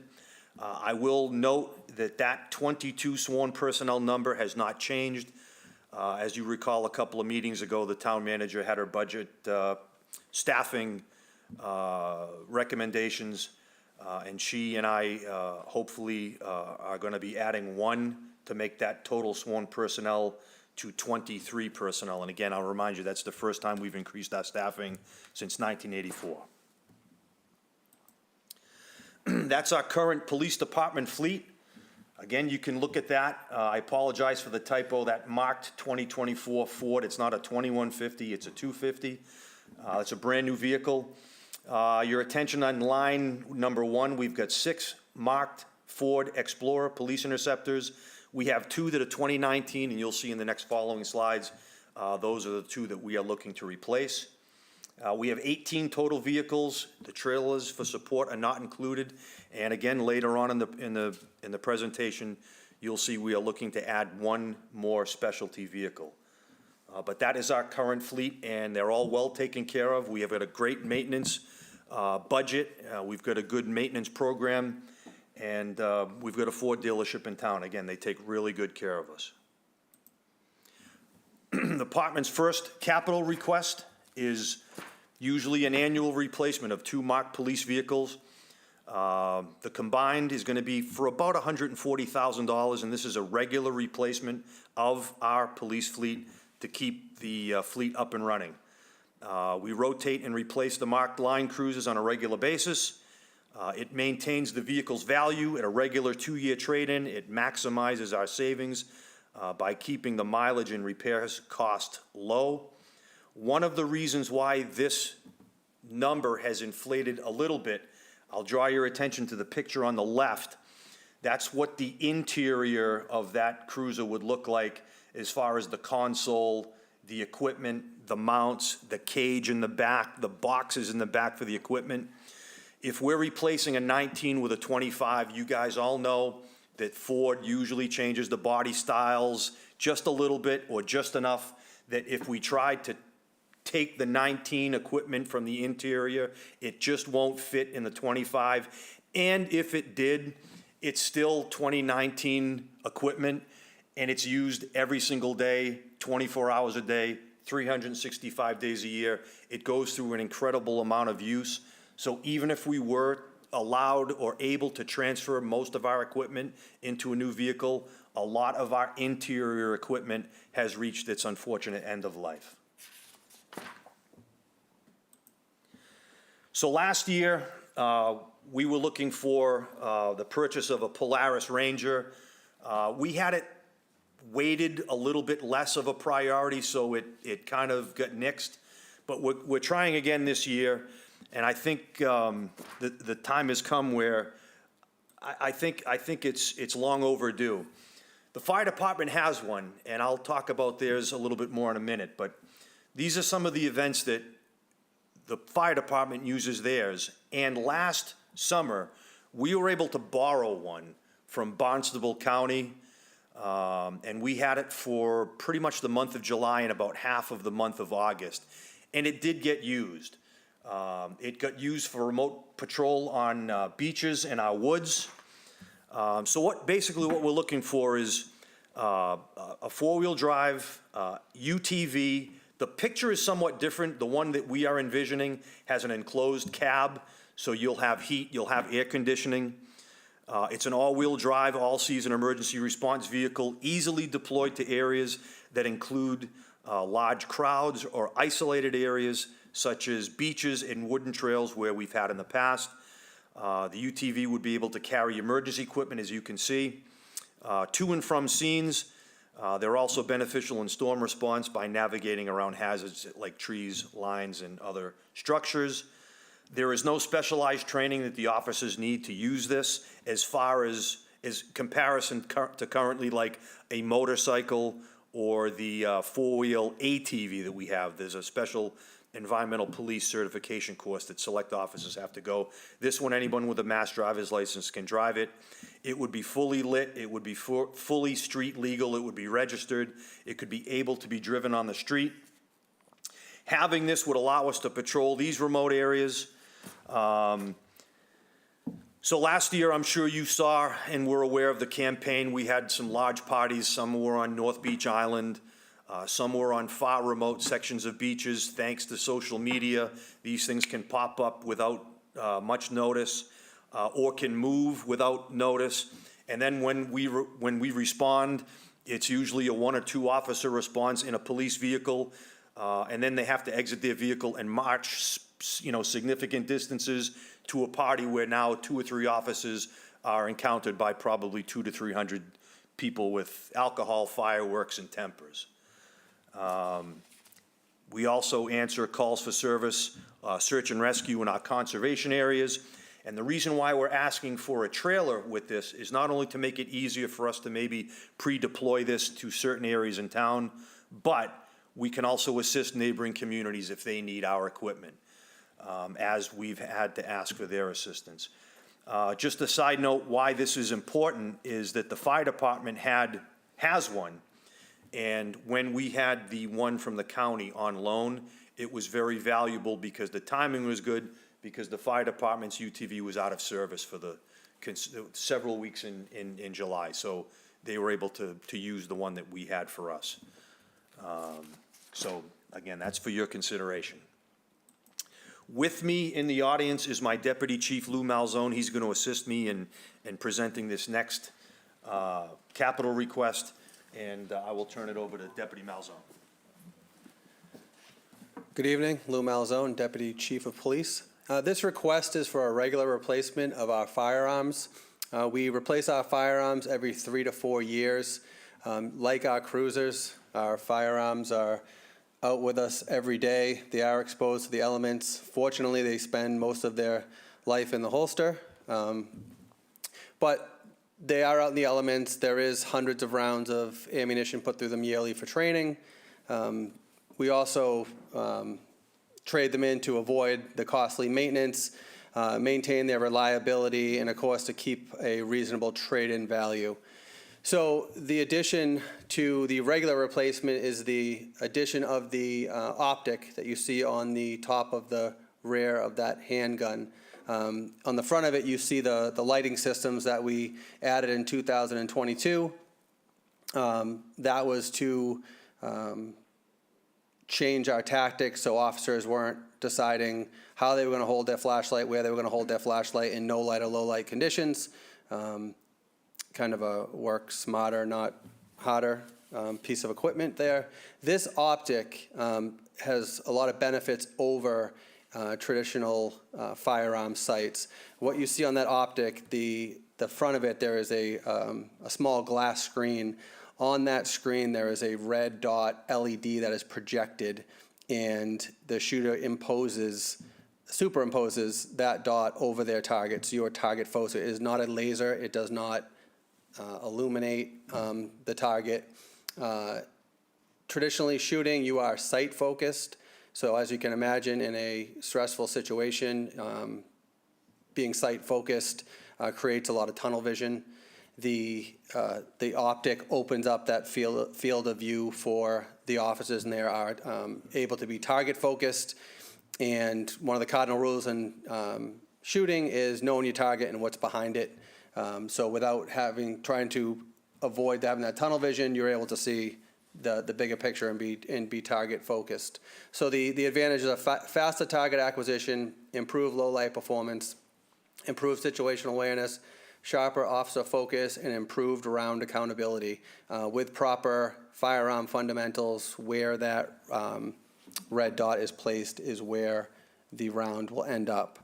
So again, regular replacement of firearms with the addition of the optic, and that optic is just really a crucial piece of equipment to be successful in any kind of critical incident involving a firearm. Yeah, go ahead. Thank you, Deputy Chief. Are we buying one for each officer? Are we doing this in bits and bytes, and have we, we've tested them? Do we have any now in use? So we do. There are two of us now that have them, myself and Sergeant Vardakis, the firearm instructors, and we got them several months ago to start training with them to get used to them before we can instruct others. This request also includes the holsters that will be needed for the new weapon system, the 16 hours of training for each officer, and each officer is required to do 1,000 rounds with the new optic. It is quite a transition going from a traditional sight to the optic. So we're buying 22 of them or 28 of them? Or? There would 28 to 30 of them. Thank you. How much does each one of these cost? So the most recent price that I just received for one that comes, all together, all set up, the cost is about $720 a piece. And how many rounds in a clip? I assume it's a clip in the... 17. 17 plus 1. So. Right. Okay. Anybody else? Thank you. Okay, thanks. Thank you. And just to add, a lot of that cost would be offset because we are trading in our current weapons, which are only 3 to 4 years old, so we would get some significant trade-in value on that.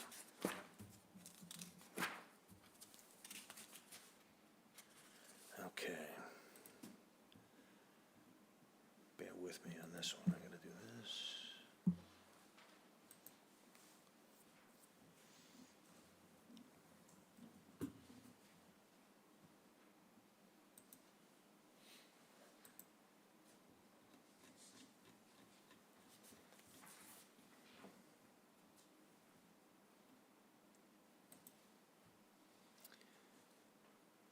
Okay, just to echo what the fire chief said earlier, again, most of these increases are the result of the successful contract negotiation we just came from.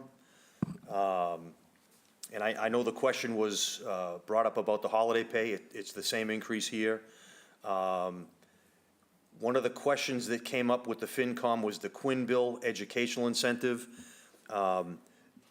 A lot of the Quinn Bill eligible officers were grandfathered in older contracts. They are aging out, they're retiring out. the difference between the Quinn Bill incentive and the current educational incentives. The Quinn Bill incentive was built in as a percentage to the officer's base pay. Currently, the grandfathered new language for current and new police officers, it is a one-time stipend based upon what type of degree of higher education you have. Anybody have any questions about the salaries before I move on to operational? Does the Quinn Bill extra ever go away, Chief? It will. We've got a couple of other officers. You lost a couple of them because they were promoted out of the contract. Myself, Lieutenant Harris and Lou Malzone were Quinn Bill eligible. All of us had their master's degree, so it was a substantial Quinn Bill incentive piece. I think right now we have maybe 3 or 4 left before they retire out, probably within the next 5 years. Okay? The first line that comes up with an increase on the operational is what's called the band concerts and events right here. So I'll try to explain what this means, and I'll do the best I can. So this account pays for police officers to work details at certain town events. Chatham police officers are paid overtime for certain events that are not billable, that we don't charge. Some of these organizations are the band concert, the Independence Day Parade, and half of the Chatham Anglers season. We absorb that cost. So if a Chatham police officer works a band concert, they get paid their overtime rate from this account. And why this account is so important and why there is a significant increase is when these positions go unfilled, the department requests police officers from neighboring agencies through our mutual aid. These police officers, whether from Harwich, Brewster, or Orleans, then they bill us. They invoice us to get paid, so they get paid from this account. And the reason why this number has also gone up is over the past few years, the average police detail rate has increased pretty much uniformly to $75 across the board. And again, it's important that we maintain the funding in this, because if we don't, there's an opportunity where there are rare occasions where some of these positions go unfilled. So usually a band concert is usually a 5-post operation. If we're short 1 or 2, it puts a strain on pretty much everybody involved. Any questions? Jeff, go ahead. Yeah, so we have dedicated officers for A's games, every A's home game and every band concert? Every band concert, we have 5 police officers. And we also have officers downtown patrolling the main, it's a busy night, Friday nights downtown. So If how many officers? available. Huh, now is So- that, so my is that- Main is that Street- our request, or is that the request of the folks that run the band concerts, or the Chatham A's? The A's detail agreement came into play probably a little less than 10 years ago, because there was some upticks in activity down there. And other communities do the same thing. They have a posted detail post. So what we did to not really harm the anglers is we said, look, we'll pay for half of your season. You're on the hook for the other half of the season. So like the beginning of the season, I think until July 5th, we fit the bill for.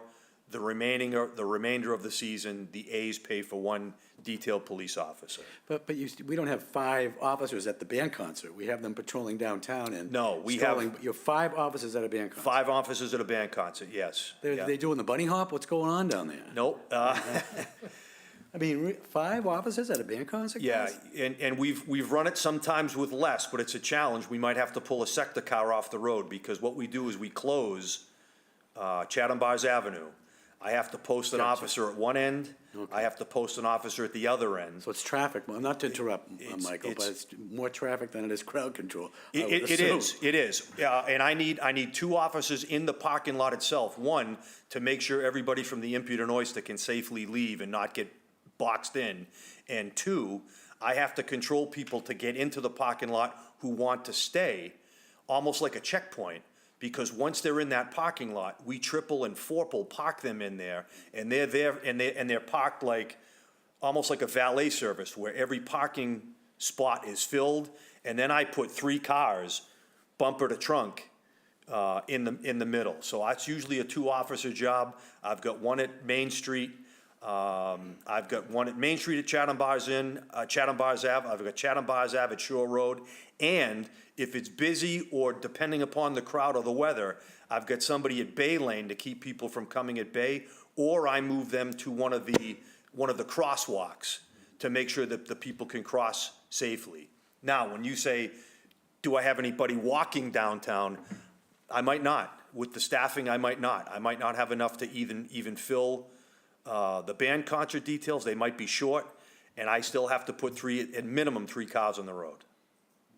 Yeah, that's helpful. It just seems, I don't know, I'm just surprised it's that many, and I guess I understand why.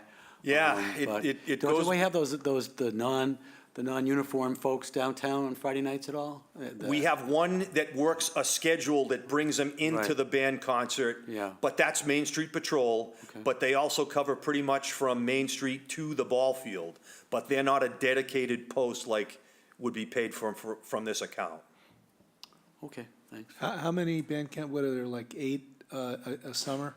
I think there's 12. 12, is it Yeah, that many? yeah. Okay. Isn't there, Mr. Chair? Yeah, go ahead. Isn't there usually, Chief, on the band concert nights, one of your officers is usually on Main Street?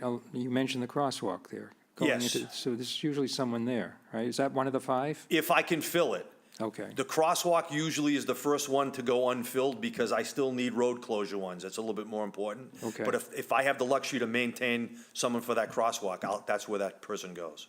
Okay, All right? thanks. Okay. Other than that, everything else is level funded except my uniform budget. Again, it's an increase of 3.5% to reflect the current yearly inflation rate. Again, our equipment is extremely expensive. And then the meetings, dues, and travels is again 3.5% increase to reflect the current yearly inflation rate. A lot of these dues are for organizations that some of my specialized offices have, as far as crash reconstruction, tactical officers, school resource officers, mental health. These memberships, what's the other big one, is police accreditation. These memberships are crucial for us to keep in the loop as far as these programs going forward. And then last, I will have Deputy Malzone come up and present some more material on this. There's a significant increase in the capital outlay. So the capital outlay originally was designed to, is a fund to pay for our police motorcycle that we had leased for the past several years. Recently, we took purchase of that motorcycle. However, that fund was funded for about 2 years, and that turned into almost like an unexpected emergency fund. To give you an example, the year before last, we had to tap into it. One of our printer copiers at the police station needed to be replaced because it had a failure, and the ticket on it was like $12,000. So we were able to pay for that from the capital outlay. We found an issue that we had to address immediately. Deputy Malzone will explain it. It's a very important piece of equipment that we wear, and I'll let you explain it. Thank you.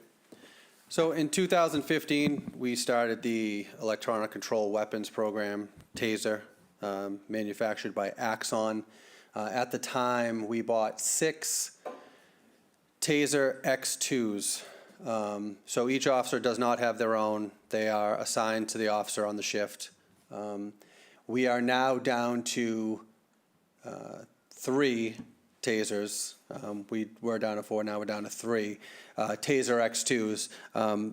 Since 2015, Axon also came out with the TASER 7, which we did not purchase. We thought we were still in our life cycle for our X2s. Our X2s started to fail this past year, and when Axon was contacted, they informed us their discontinued them, they're not supporting them, they're not servicing them. So we had a decision to make. The chief and I met with Axon. They didn't even bring the Taser 7 with them, which was telling, and they brought the Taser 10, which is the newest Taser platform. So we have purchased 8 of the Taser 10s that have not arrived yet, but it comes with a hefty price, which is $72,114.06, which we're able to pay over the next 5 years in annual installments. The first payment being $15,038, and the additional 4, $13,707. That includes, like I said, the 8 tasers, the 22 user licenses so that individual officers can use them.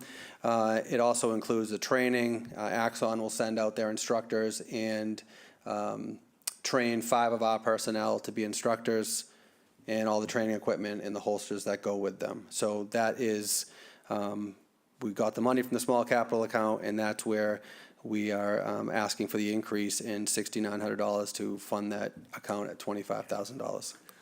Go ahead, Jeff. Yeah, so what's the ask? How many tasers do we want for our department? And one question. Second question is, how many times have we used tasers since 2015 in this town? So fortunately, not a lot, but I can tell you that the incidents that we've had to use them, if we didn't have them, it would have been using a firearm. Just this past October, we responded to a shots fired call in town where there were 2 firearms involved. And when the officer got there, he was able to deploy his taser. And I'm confident to stand in front of you and tell you if he didn't have that taser, he would have used his firearm. And then the cost again, I lost you on it sounded extremely expensive to me, to be honest with you. It is. Yeah. It is. So it's what are we doing? 8 physical tasers that they refer to as the handle, but it's 22 user licenses, because it's every time a taser is assigned to an officer, it's assigned to them, it goes onto the Axon software system. So if it's deployed, it's assigned to that officer. How do you decide who to assign it to?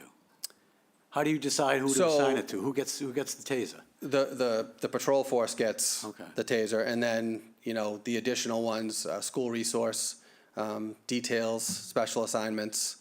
It is expensive. It's $72,114. And, like I said, we can pay that annually over the 5 years and not pay the lump sum, but it's expensive. Go ahead, Dean.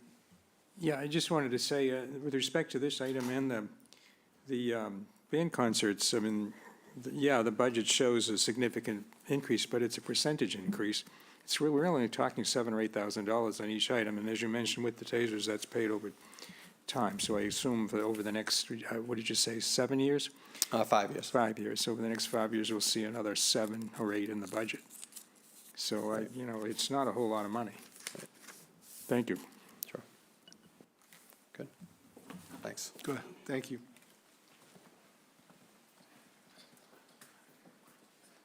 And just to stress, again, there was a long period when we did not have the tasers. We've had them, we've used them. Just to expand on the case that he referred to, luckily it was captured on a body camera. If you'd like to come over and view that footage, it's pretty eye-opening footage. It's one of those things where, again, a lot of people say, well, that could never happen in Chatham. It almost did. And the taser deployment was well within policy, well within the use of force, and probably saved the officer's life, the suspect's life, and probably the town whatever type of money a lawsuit would have come out of it. It's the most feasible way for us to have an extremely important tool on our tool belt. You heard the fire chief mention, this is $6,000. Mine is $6,000. They have 2 different styles. Again, this is probably the most important tool on my tool belt because this is used the most. But that taser on these officers' tool belt is a absolute mission-critical piece of equipment. Not to go down the road even further, this new TASER, again, it would not be going to every officer. There are some police departments that outfit every police officer with their own TASER. That's too much of an ask for us. There are police departments which outfit their individual officers with individual patrol rifles. We don't do that. And what we tried to do is when we purchased these TASER, the first generation TASERs that we had, we didn't go to the next TASER 7 because we thought we could save some money and kick this can further down the road. And again, when it came time for these now not to just expire, but to fail, there's no support anymore from the company that makes them. Again, they're into making a new product as much as anything else. But again, I can't express not the urgency, but the necessity for these pieces of equipment on their toolboxes and their duty belts. So if I may, let me start by saying, anytime you can use anything that doesn't involve a firearm, that's a plus. I mean, Yeah. it's an absolute plus. Quick question, couple questions. One, what's the range, reliable range of the TASER? The current range is about 20 feet, and I think these new TASER 10s go out a little bit further. 25 to 40 feet. And again, not to give a TASER class tonight, but while we're on the subject, if you look at them on your belt, I'm not wearing one tonight, but they're bright yellow. They're designed to attract attention. So when we show up at a scene with someone who is at a high level of agitation or needs to be de-escalated, if we deploy the current TASER that we have, just the fact that we are deploying it and maybe doing a spark test, a reasonable person will see that they're gonna get hit with that and usually become compliant. Unfortunately, you had alcohol or some type of mental health crisis, they're not that concerned. The addition, what this new TASER model has, which is pretty slick, it doesn't have the spark test, but when you display it and when you power it on, it has a very loud, audible alarm. It's like, and it is an attention getter. So when you see this device deployed, there is an audible warning plus a verbal warning from us multiple times to de-escalate before we use this thing. We've seen them in action, we've seen them demonstrated. Hell, before we have to carry the original ones to be certified, we all had to be tased by them. They work, trust me, I don't want to be tased again. But again, it's a big number. If you look at it in one big lump sum, I think we did the best we could do at the urgency to get them replaced in a timeliness. And I think that by using the capital outlay mechanism to pay these installments, I think that's the only way, the best way that we can fund this, and I hope you agree. Thank you. And that's it as far as the police department operational. I will go back, I will try to go back, hold on. That one. No, sorry, hold on. This one.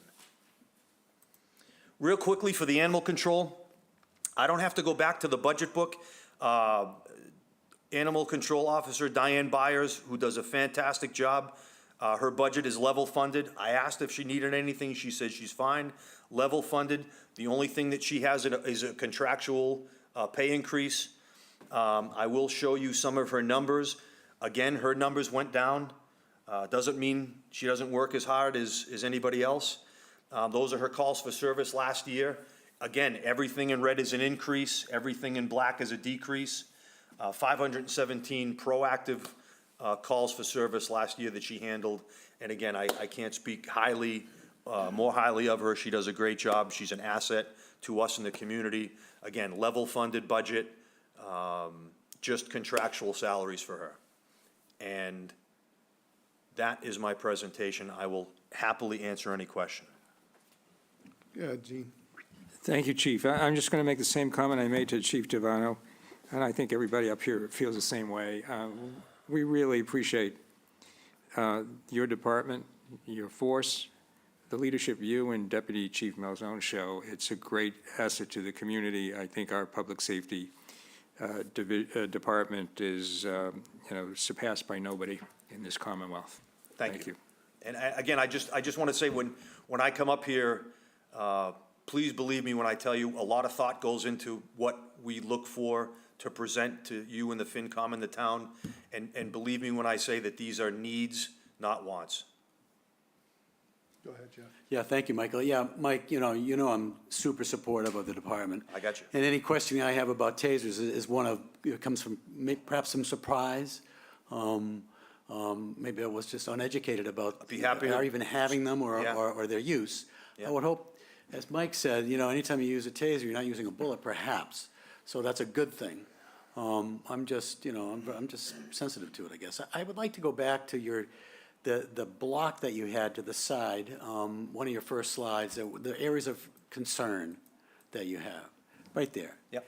Is there anything that we could do to assuage concerns that you have about anything in that box, to be proactive? And I'm looking frankly at drugs and narcotic violations as well. It's endemic to the Cape and to the state and the nation, as we well know. But do you need anything to help us in that regard?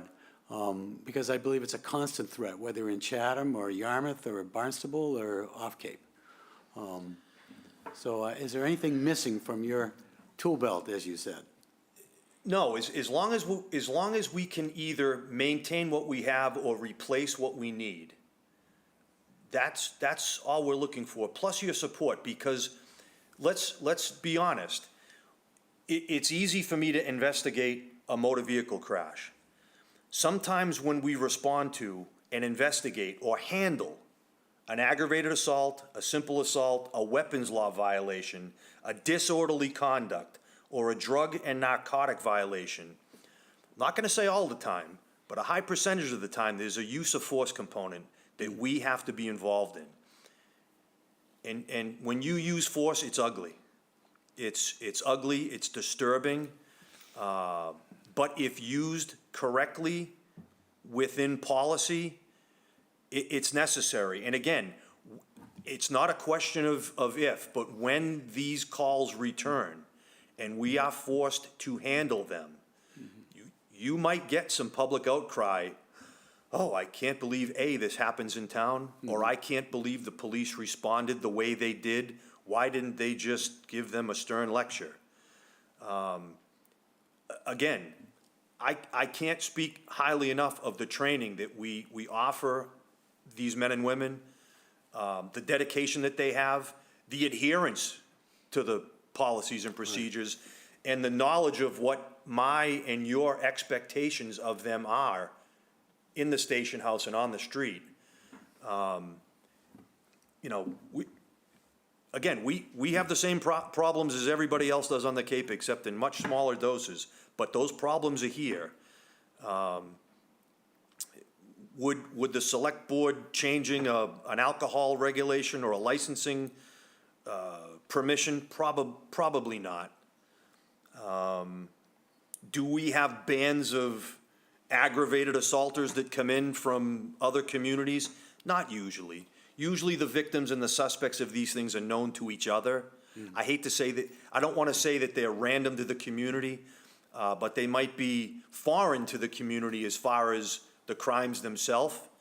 But usually everything in that box to the side, as disturbing as they are and as difficult as they are to predict or challenging to deal with and respond to and handle, the majority of the suspects and the victims in that box are familiar to each other. So that's a plus.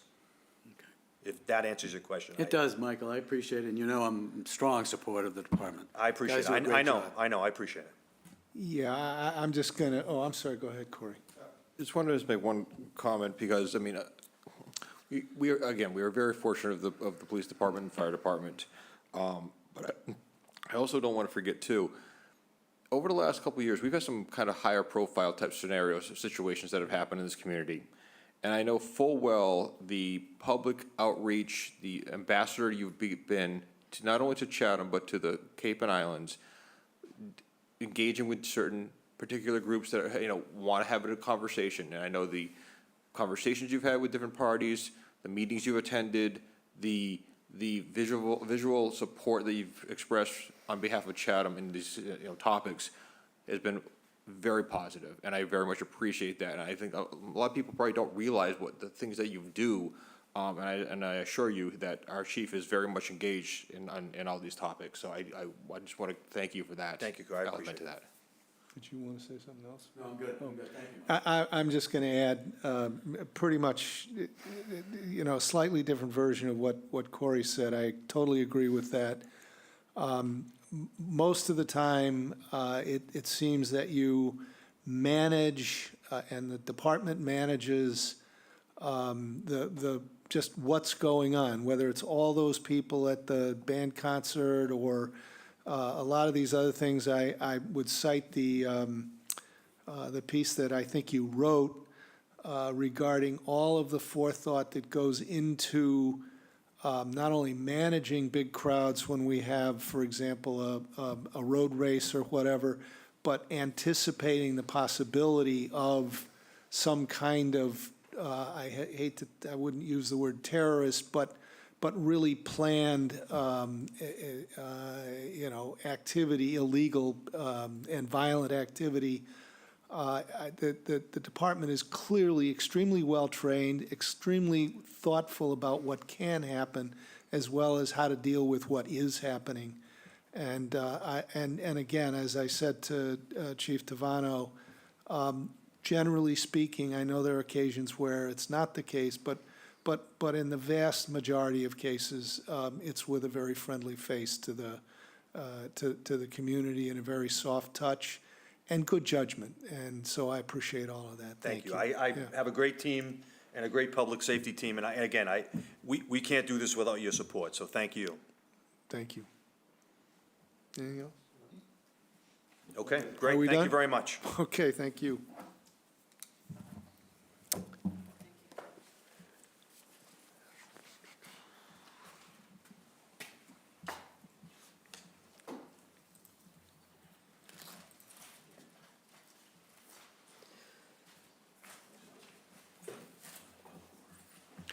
Yeah, on to Public Works, thank you. Sorry, I was just trying to close out of what he had open. Carrie Mazzarello, Finance Director, will be going over the FY 2026 operating and capital budget for Public Works and the FY 2026 water operating budget as well. The Public Works and Facilities operating budget is presented at $7,707,334 for FY 2026, an increase of $368,475, or a 5.02% over the current fiscal year. The FY 2026 Highway Division budget is $952,103, reflecting a 5.05% increase. The Snow and Ice Division is level funded for FY 2026 with a budget of $95,000. The Street Lighting Division is level funded for FY 2026 with a budget amount of $22,500. The FY 2026 Transfer Station Division budget is $1,912,948, reflecting a 5.69% increase. The Fuel Depot Division is level funded for FY 2026 with a budget of $235,000. The proposed FY 2026 Facilities Division budget totals $1,668,770. The proposed FY 2026 Project and Operation Administration Division budget totals $313,228. The Sewer Division budget totals $1,749,290. The FY 2026 Cemetery Division budget totals $61,872. The FY 2026 Parks and Grounds Division budget totals $696,622. And the proposed capital that is between 10 and 250 for the Public Works are, let's see, Public Works, 60,000 for facility safety equipment upgrade, 10,000 for water main replacement. The Highway Division requests are 20,000 for annual road maintenance, 5,000 for bike trail maintenance, 10,000 for emergency road repairs, 200,000 for road resurfacing, 100,000 for sidewalk construction. There is a replace, I did a typo, it's actually a 2015 one-truck plow and sander for 95,000, and replace a 2005 backhoe for 160,000. Under Projects Operation Administration, there is 200,000 for property management and building maintenance projects. Under municipal building requests, there is 250,000 for ADA improvements for all buildings, 32,650,000 for Bassett House energy conservation measures, 50,000 for DPW building upgrade study, 150,000 for DPW fuel depot fire suppression upgrade, and 50,000 for PD annex boilers. Under the transfer station, there's 175,000 for a transfer station trash truck. Cemetery department requests are 10,000 for cleaning of headstones and 15,000 for fence repair and vegetation removal. I will just go over the FY 2026 water operating budget. Yeah, go ahead, Jeff. Yeah, go ahead. Carrie, just for a Yeah. second, you just read out the 5-year capital plan, but Yep. what is going to hit the budget next year? So Over we call 2026? it the 5-year capital plan, but this is for FY 2026. So all these items are, not to interrupt, I'm sorry, but Yep. they're all going to be on either our capital budget that's out of free cash or as standalone items in the warrant. Is that Yep, correct? these are all on the 1-year plan, basically, under free cash. There's no, It's 2.9. They're up- yes, yeah, So they're thank all you. included there. Okay. They're all included there. Including the $175,000 for the transfer station trash truck? Yeah, because it goes up to 250,000. The request goes from 10 to 250. Okay, got it, yep. Okay. These are, I'm going to tell you, these are mostly all of the requests for our capital plan are from Public Works. That's the majority of the Yeah, okay. requests, yep. If I may, why is, cleaning of headstones, sounds a lot more operational than it does capital, as does fence repair and vegetation removal. Why are those capital requests? I can't answer to that. I think it's always been under the capital request, but those are actually, we don't use our free cash to fund those. Those are actually funded through sale of lots or perpetual care, one of those. I can't really remember, but I believe it's sale of lots. So we take the funding from sale of lots that we collect and we use it for the cleaning of headstones and the fence repair and vegetation removal. So it's more the source of the funds than it is the activity that's being funded? Right, Yeah, and I agree, that's exactly how it is. Okay. Source of fund I mean, offsets. yeah. That's counterintuitive in some sense, but thank you. Yeah. That's fine. You're welcome. Yeah, so you're going to the water budget. So, yep, the water budget for FY 2026 is $5,447,828, an increase of $727,810, a 15.42% over the current FY 2025 budget. The largest portion of this increase is due to the debt service, which has risen by $622,972, with a total of $2,538,827. This includes $2,047,342 for the principal, $441,485 for interest, and $50,000 for short-term interest or bonding costs. Salaries and wages have increased 5.48%, and that's the contractual adjustments and overtime and longevity. Operational expenses are up $78,298 with a 3.77% increase. And I have Rob Faley, the DPW director, here to go over in detail more of this. And I believe Terry Whalen, the projects and operations administrator, is online to go over his portion of the budget as well. Thank you. Okay, thank you.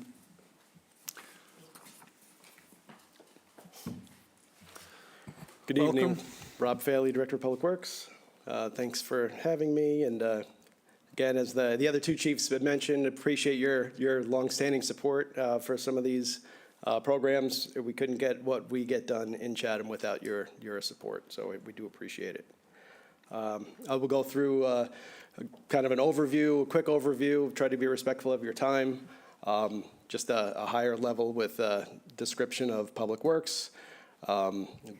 7 divisions. It excludes projects and operations administration, even though that is still technically under Public Works. Terry is going to do his presentation after this. It's still carried under the DPW budget, though. That's our current staffing levels. Administration, we technically only have 1 vacancy currently, but we are realigning a couple of part-time positions to get another engineering technician position. I think you're aware of that. So technically, that's a 2nd vacancy that we have right now. And we also will have 1 vacancy under highways. We have requested 2 additional staff for FY26 in the Parks and Grounds Department, and that's to cover the contracted mowing of the 2 largest cemeteries in Chatham. It's a list of our vehicles. It's quite extensive, but you'll see us out on the road every day getting work done. And the ones that are in a lighter gray under sewer and water, those are Veolia's vehicles. They're owned by the town under sewer, but under water, that's part of their contracted service. They provide those vehicles. And here's a quick breakdown of the entire Public Works budget. You'll see the bigger pieces of the pie are municipal buildings or facilities at 22%, highways is at 12%, transfer station is 25%, and the sewer department is 23%, and the rest are just smaller pieces of the pie. So the budget for FY26 is $7,707,334, which is an increase of $368,475, or an increase of 5.02%. Again, I just wanted to carry in here that projects administration was broken out with municipal buildings last year, but we're still carrying that. Personnel increases are basically longevity and contract, COLA issues and things like that. That's the increase of $189,000 there, and operational increases are $179,277.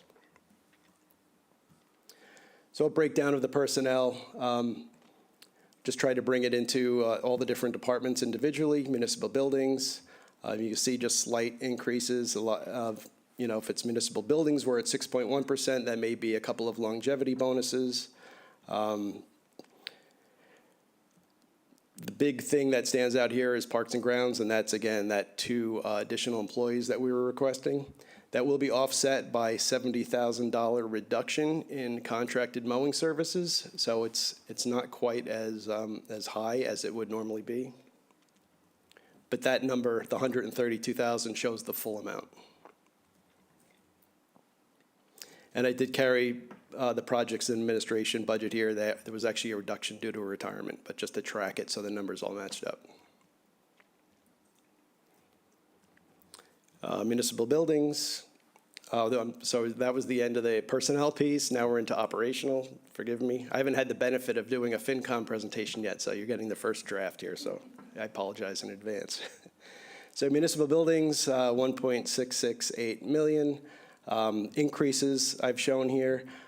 Gas and heat went up $55,000. Operational supplies up $10,000. And buildings, grounds, and maintenance up $48,300. All the other categories have been level funded. Highways, $952,103. I just raised $4,000 in street signs. I know there have been many street sign requests before you. That's just to cover some of those additional costs that we keep seeing. And sewer is $1,749,290. Again, the contracted service increase is the only change there.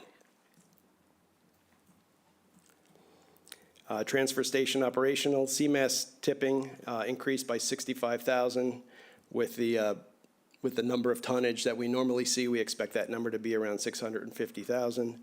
We just signed a 5-year contract with CMAS, so they increase their fees 3% every year. So that's basically a reflection of that 3%. Plus, we are seeing a few more summer residents here, and we're just throwing out more trash. It's just the nature of the beast. Recycling materials are more difficult to get rid of. Additional $30,000. The markets are fluctuating substantially, but it's a lot harder to get rid of our recycling materials. All the other categories have been level funded for the transfer station.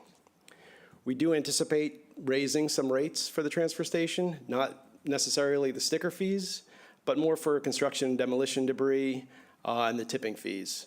We're doing a study now, but we will get back to the select board with that, and hopefully that will be in place before FY26 starts. And tipping fees are paid by local trash collectors? The commercial haulers, yes. Yeah. Okay. So more operational increases, parks and grounds, everything's level funded there. Cemeteries, again, that went down because we had that reduction of $70,000 for the 2 largest cemetery maintenance. Snow and ice, street lighting, central fuel depot, all level funded. And projects administration, that's Terry. I believe he's going to speak to you about that shortly. The water department budget, this is the only slide I have for that. It's just, there's not much to explain. It's primarily debt service that's driving the cost. There is some salary increases, both for staff that works for the water department and for the contracted services, and they're both covered in there. Otherwise, yeah, there's really not a change. The debt service is really driving the increase in water. And that's it for the operational piece. I can go into capital unless you have any questions. Go ahead. I just have one quick question. We have Viola for the subcontractor for both water and sewer. What do we pay them in total, and are we pleased? I assume we are because we keep contracting with them. We changed to them. We changed that in last July. And in total, what's their contract valued at? It's pretty healthy, right? Yeah, for water, it's a little over $1 million a year. Sewer, it's like $900,000, roughly. So we're talking close to $2 million for 1.19 or 2 or so. Correct. And we're satisfied with them, though. I mean, We are. okay. They're finding some efficiencies. Number one, the struggles that we've had before were staffing. There's only so many licensed operators on the Cape. It seems like they don't want either. People don't want to come across the bridge for those type of jobs. And it seems like there is a vicious cycle. It's almost like a cutthroat industry, people stealing licensed operators from each other. Veolia has, they're an international organization. They have a training program. I saw them at a conference last week. They were talking to Mass Maritime. So they were trying to get people interested early and to come here. They've found some efficiencies for us. We're working, I'll get into something in a few minutes about our cake sludge on where that gets deposited. They're also allowing us to jump on their contracts for chemical purchasing to treat water, drinking water. So that's a lower price for us. So we're seeing some major improvements, that's for sure. Good, thank you. Rob, just maybe I'm jumping ahead, but on the water department operating budget, are you going to talk about that separately, or can I ask a question about it? Absolutely. So in the memo, it says that the revenues estimated for FY26 show a 45% increase. What does that do to it? We're making a lot of money on water now, or is well, the finance director and I are working with Waterworth to increase rates. So this would reflect, those would be reflected in this amount? It would reflect.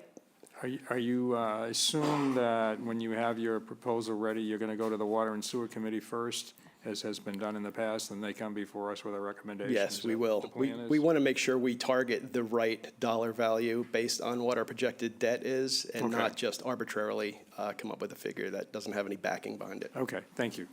So I just want to add one thing.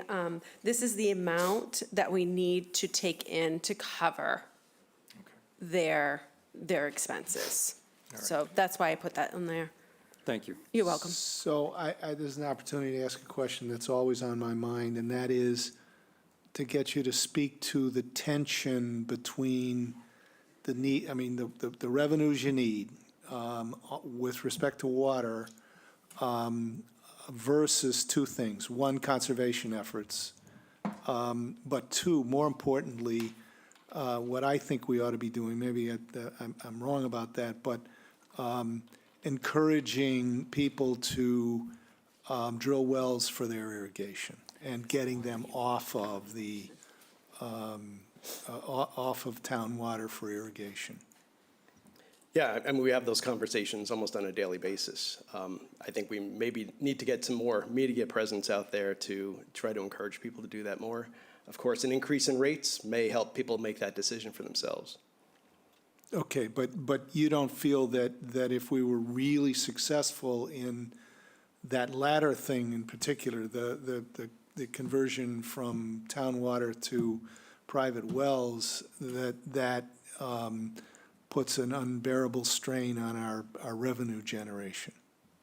It does. I mean, our infrastructure is built for, 2.5 months in the summer, and that's when people are irrigating their lawns. So if we took that off the table, our infrastructure would be quite capable of supplying the water for Chatham. Okay. Did I answer? Yeah, Did I answer your well, question? I'm really focused on, but I'll take that answer, and I'll ask the other question again later on when I appreciate the answer, but I am also focused on the possibility that the revenue loss is something that would retard our enthusiasm or our ability to really go hard on getting people off of town water for irrigation purposes. It may affect the rates, the overall rate structure. Okay. But we'd have to see how that plays out. It's not like, I don't think we would eliminate all irrigation off of town water in an instant. It would Fair be enough. phased. Fair enough. Yes. Okay, thanks. Okay. But just a comment, just longer term, it'll take the pressure off the demand curve for water. It would, what yes. Really, what we're aiming for. That would be huge. Right, the treated water. Right, exactly correct. So you're taking pressure Go off. ahead, the Corey. demand. Well, I remember, I mean, I don't have hard data but this is just conversations I had with some of the contractors. I know years ago, when we had to get that separate meter for irrigation, talking to some of the irrigation company, the well companies, there seemed to be a little bit of a spike in activity in people driving in their own wells because they didn't want to have that separate meter, they didn't want to pay higher prices. So there was a little nudge in that direction. I mean, potentially, depending where the rates fall, there could be another nudge and to go into that direction, which does have some benefit because we're not putting treated water onto people's lawns, but it's a back and forth about, we're losing revenue that's coming in. It's a conversation we seem to have on an annual basis. So I don't know. We will see. Okay, sorry, go ahead. Nope, thank you. So, yes, cleaning of headstones. So the last couple of years, I think it was just last year was the first time the cemetery commissioners were successful in getting CPC money for cleaning of headstones, and they did the contractor did a remarkable job. So based on that success, whether we get this money or not, whether they get the CPC money or not, we still have an obligation to maintain some of the headstones. It's usually done by a contracted third party. Again, they do a great job. They repair damaged stones, and they also clean stones without causing any damage to the surface. So this is just whether we get CPC funding or not, we still would like to proceed with maintaining the cemeteries. It's all part of our perpetual care program. I did take a tour the other day. They did a great job in cleaning headstones. There's more to be done. There's lichen growth and stuff, but anyway, it really does look great. They look great. Water main service replacement, again, this is another annual request. As we are in, people are replacing their service lines. We would like to replace the town's part of the service line. Again, we recently undertook the submittal to DEP about all the lead and unlined water service lines in town. They got back to us with some clarifications. We just responded to them again last week.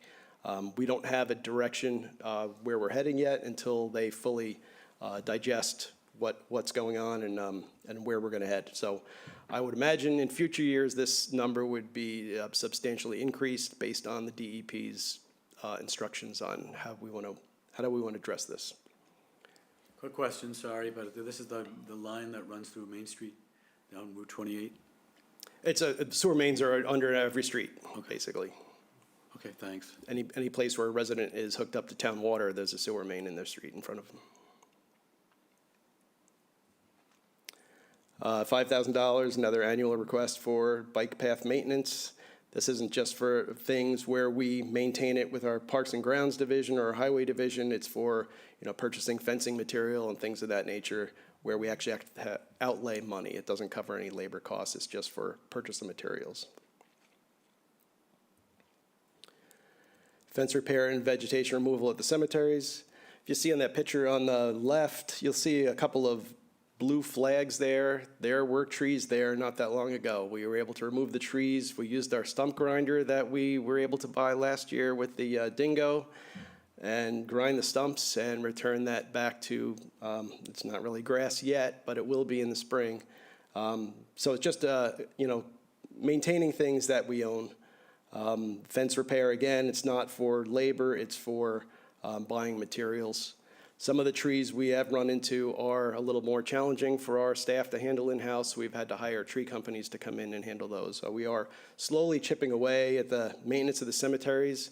Seems like they're looking better all the time, and we still have a long way to go. Just a quick comment. Joseph C. Lincoln's grave was totally covered by growth. You didn't even know it was there.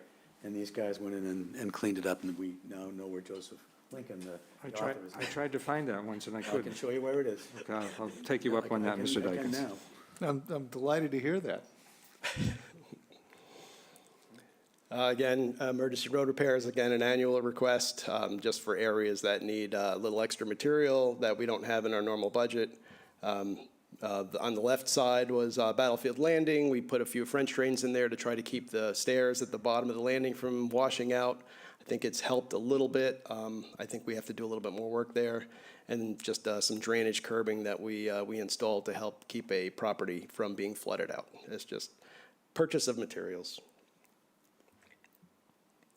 Here's our trash truck for the transfer station. It's a 2014 compactor trash truck. Has 100,000 miles, over 100,000 miles on it. It has frequent breakdowns, and there are 135 barrels around town in the wintertime that it travels to several times a week to pick up trash in the summer. That's 155 barrels, and it's a daily activity. So if we don't replace this truck, we have to use it 1 ton. Like when it breaks down sometimes for a week or 2 at a time because it's difficult to get parts. We have to put all the trash on a 1-ton dump truck. So it has to make several trips just to do the route. And then it puts our employees at risk for shoulder injuries, for having to throw the trash up at a much higher level. So really is something that we would like to have replaced. Another annual request for road maintenance, just to keep the roads in better shape. I think we do a pretty good job, but we, patching potholes and crack sealing and all that, things that are not covered under Chapter 90 typically. They're typically smaller activities that we can handle and keep the roads in better shape. Line striping is also covered under here. Sidewalk construction. I know this is a hot topic. But part of the reason, this, we have a little bit of a fund right now in sidewalk construction. And part of the role of that engineering technician I'd like to hire is to put out a kind of a larger scale sidewalk construction project to handle a number of ADA compliant ramps with the truncated domes, the detectable warning surfaces, and rehab a bunch of sidewalks in town. I just haven't had the time, not trying to make excuses, I just haven't had the time to formulate a good plan together. But I'd like that engineering technician, that would be one of their first tasks. And this is a replacement of the 2015 one-ton pickup truck. Existing truck's 10 years old, over 100,000 miles. It's just to keep the fleet reliable during snow and ice operations.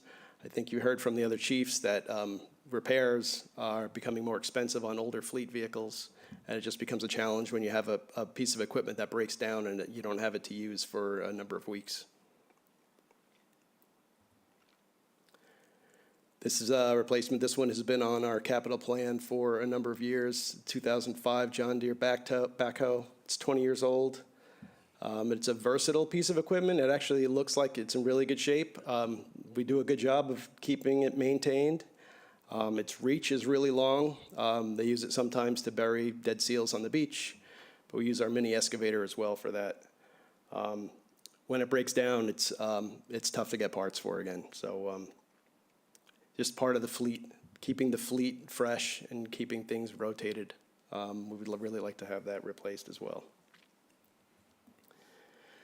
This piece of equipment is something new to the capital budget. It's a 20-year-old dump truck. Last couple of times it broke down, we've had to have our mechanic fabricate the parts because the parts are no longer available.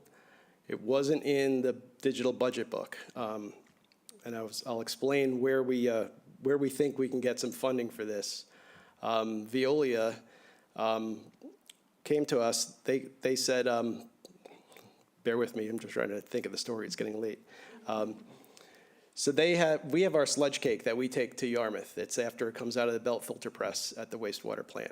We take it to Yarmouth. It sits there in storage for a while until we get enough of it to haul to Maine to a landfill. So then our trucking company goes and grabs it, drives it all the way up to Maine, gets deposited in Casella's landfill. I think the total cost is around I have it written down, about $318 per ton of this cake sludge by the time we start handling it and by the time it gets deposited in a landfill in Maine. We are about to sign a contract. We're just doing some of the testing to make sure the sludge is not too contaminated. A contract with a company that uses it and sells it for a mulch product. Perfectly legal, keeps it out of the landfill. They mix it and blend it with other materials, and they sell it to like commercial farmers and things of that nature. The cost would save us about $40,000 a year. But we also have our roll-off truck at the wastewater treatment plant. That roll-off truck, we had one approved at last annual town meeting, a roll-off truck for the transfer station. So we could potentially reuse that roll-off truck at the transfer station and free up some money for a new dump truck. The only reason we had the roll-off truck was to bring the sludge cake to Yarmouth and deposit it there. It is about 10 years old, but it has very low mileage on it. This company that we would do business with would bring in a 30-yard container, a covered container, and leave it there. And when we fill it, they would haul it away. So we're trying to find efficiencies, and this is just another example of where Veolia is trying to, help us realize the larger market out there. That we may not have realized before. So it is a cost saving, and we're keeping things out of landfills that's being reused. So I like the sustainability piece of it as well. Just a question, you've mentioned 2 or 3 times here breaking down, trucks breaking down or equipment breaking down. Are you talking about motors and drivetrains, or are you talking about the equipment that's on it, the whatever it happens to be, whether it's the dump or the hydraulic stuff or whatever? It could be a number of things depending on which vehicle you're talking about. Okay. Yeah, even beyond regular periodic maintenance, or preventative maintenance, it's just things break down when it's an older vehicle. Right. Okay. Thank you. So sorry if the explanation wasn't as clear, but hopefully you understood what the piece I was getting at. So So Rob, just to chime in here, so before you vote the capital article, We'll reconfigure what Rob had suggested about reusing the other roll-off track, and so you'll see it in a presentation for your vote. Thank you. And this is the annual request to basically supplement Chapter 90 funds for paving projects. Again, it's an annual request. Just the larger amount of money just helps Chatham roads be better maintained. And that's all I had for you, unless you have any other questions. Dean? I just want to say, I appreciate the presentation. I appreciate the quality of all the presentations, Jill, and the digital budget book. I think it's great. My impression is, and I'm very supportive of your budget, I think your department is well organized and well managed. I think you have some very good staff. And I would say that whenever I have had a concern or even a complaint from a citizen, a resident, and I have contacted either you or Tom Barr, your department's been very responsive. We had a water main break on Saturday night in my neighborhood. We were out of water for about 9 hours. And I know that Veolia handled that very capably. I spoke with, just as a citizen, with the fellow from Veolia. He was very helpful. Good, I was glad to hear that. Thank you.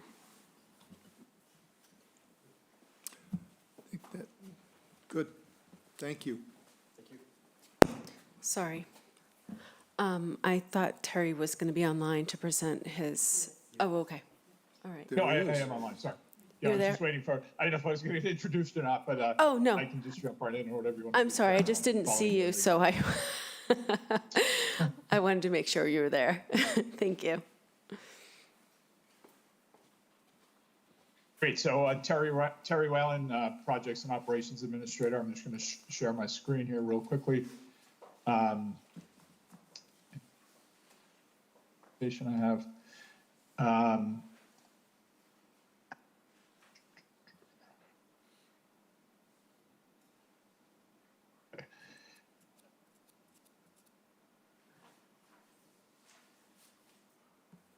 Okay, so again, Terry Whalen, Projects and Operations Administrator. So the Projects and Operations Administration budget has been referenced a couple of times. Again, it's carried under the broader DPW budget. The proposed FY26 division funding is $313,228 total, and of that, $308,378 is allocated for salaries and wages. So we're a smaller department of 3 people and some part-time folks. $4,850 of that budget is operating expenses, and the salary line, as I believe Rob mentioned, it might have been mentioned a couple times as well, reflects the savings this year of $9,652 due to retirement of a longtime employee in FY25. There are some slight increases in expenses over this projected over the next fiscal year. So there's a slight increase of $850, which total within the budget, which includes $100 for continuing education and $70 for other charges and expenses. So again, just associated with regular increases in costs in general. The primary support areas that Projects and Operations Administration provides includes capital and special projects, so various articles, grants, and other projects assigned by the town manager. Committees, so we're liaisons, we do compliance administration for them, and operational support for facilities division, DPW. And we also have the geographic information system mapping in the department. So again, just a quick, some of the projects, most of them you're aware of because they're, some of them are larger and we've been before you and we'll be back on some of these. So just a couple of highlights. So the Center for Active Living. So we've been working that most of the year, as you know, and we'll be back with that project shortly for the renovation expansion at 193 Stony Hill for an article. We're also running the American with Disabilities Act transition plan implementation. We also are tracking and planning new projects for the green communities energy conservation measures. the Eldridge Public Library projects, so those are related to the site master plan and HVAC. So those have both ADA components, site components, and energy components. We're also working with the Airport Commission with, if you recollect, with the closure or removal of the station at the Monomoy Reserve. We've been working closely with NOAA and National Weather Service to potentially relocate the upper air inflation balloon station at the airport in the former fisherman's storage area. So the three, basically, we do support committees, 3 committees, and those include the Airport Commission, Energy and Climate Action Committee, and the Railroad Museum Committee. Oh, that didn't get changed, so they're now a committee. So again, everything that goes along with running these entities, and 2 of those are management entities, so the Airport Commission and the Railroad Museum Group. So we do not only the meeting management, but we help them with administration, their capital and budget planning, project implementation and coordination, grant administration and compliance, and particularly with the Airport Commission, lots of OML compliance issues come up from time to time from the public and various public records requests.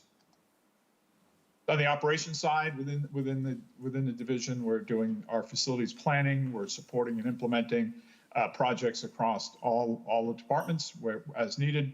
We're doing energy management and planning projects. And this year, we've been working with a consultant position from the shared position through Cape Light Compact with 3 other communities. So that's a new element that we're working with on getting into really finitely tracking our energy use, our energy production, and then also translating those into what types of projects we should be pursuing to continue to make improvements along those lines.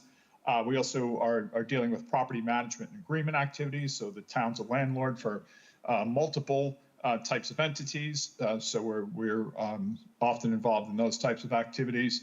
And we've been supporting and working very closely with the implementation of work order systems and asset management aspects of the town operations. And that's going to be, in the future here, going to be more heavily integrated with the geographic information system mapping. So we're changing to a more modern platform, not only on GIS, but also the work order systems and asset management systems. So we're going to be able to do more robust things with mapping. So if you're familiar with my monthly report, you can look on there and see some of the things that we're doing. But in the upcoming year, we're looking to have a much more robust mapping portal on the town's website. And also, we're very involved in grants and agreements. So I've already mentioned Green Communities with the projects, Cape Light Compact. Any of the energy projects we're looking at, we're always looking for Cape Light Compact for any incentives, rebates, and then often partnering with Cape Light Compact and Green Communities for communities. Similar relationship with Cape and Vineyard Electrical Collaborative. We're always on the power supply side or sustainable energy side. We're often working with them on integrating any solar aspects in particular. And we're starting to do some battery storage and a couple of other things, again, as we move along. This is something most likely that we'll do as we've been doing it with some of our building projects, and most likely will be a situation with 193 Stony Hill Road. And of course, all our grants that are involved with the Federal Aviation Administration for the airport and MassDOT Aeronautics, and working with those entities for the the strong grant support that the community gets for the main safety improvements at the airport, with both of those entities providing typically up to 95% of the major projects, and MassDOT Aeronautics on some of the smaller projects also provides up to 100% funding so that the community can meet its obligations for under both Chapter 90 and FAA grant assurance documents. So if you want me to stop, right, keep going, and I think maybe in the interest of time, unless I hear something different, I'll just run through 6 capital articles here for tonight, and those being the property management and building maintenance project, which is a recurring article at $200,000. The ADA improvements, which is the transition plan implementation at $250,000. The Bassett House energy conservation measures at $32,650. A DPW building upgrade study at $50,000. DPW fuel depot fire suppression system upgrade at $150,000. And replacement of PD annex boilers. That name, it's really, we've done the PD and we need to do the annex. So this article is the first on that list that I just went through quickly, the overview. This is an annual recurring request, and it's basically for funding larger cost and repair and replacement items to maintain the buildings and facilities. And again, this is really, this is funded every year. This is to basically deal with unplanned repairs that are needed and need attention. They're urgent for either maintaining a building's being operational and are typically greater than the order of magnitude than the capacity of the operational budget to handle. So the project I mentioned here, so again, as the select board might remember back in 2022, the select board endorsed the ADA transition plan, which is basically, it was a survey completed on all the buildings, facilities, and certain grounds areas within town. There's a multitude, hundreds and hundreds of action items that were identified. This effort was programmed to occur over 5 years. We're into the 3rd year of implementation. So we are continuing to basically go after action items that kind of fall into 2 categories for readily achievable. Those are projects that are things that are easy to achieve. They're adjustments. They're small scale items, and then a separate track as well for projects that require design.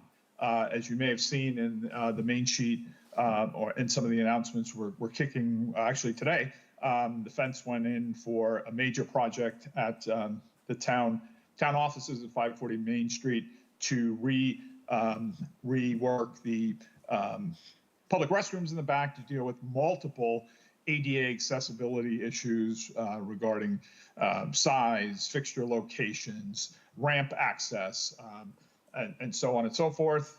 So that's what's going on with that project. And again, I would direct you to the my monthly report. You get a monthly accounting of what's going on. And then we did also just meet recently with the Committee for People with Disabilities, and we're going to be providing them a quarterly report so they can more easily track status as well. And really, this project is important just to maintain compliance with the ADA requirements and just basically enhance access for users of all mobility levels to all town facilities. And again, that's very consistent with the select board's livability goal for the town.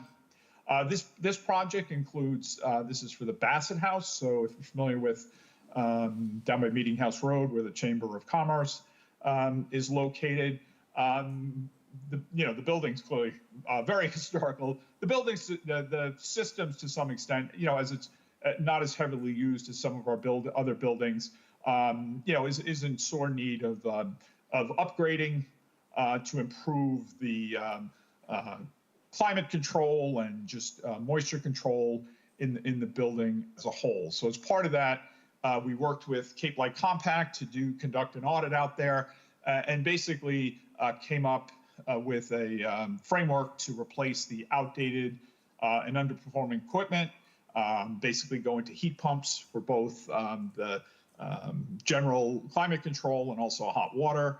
And this would also, the total project budget also includes enhancing insulation in certain areas of the building just to improve performance. Here's a new item that for folks who are familiar with the DPW building. This is based on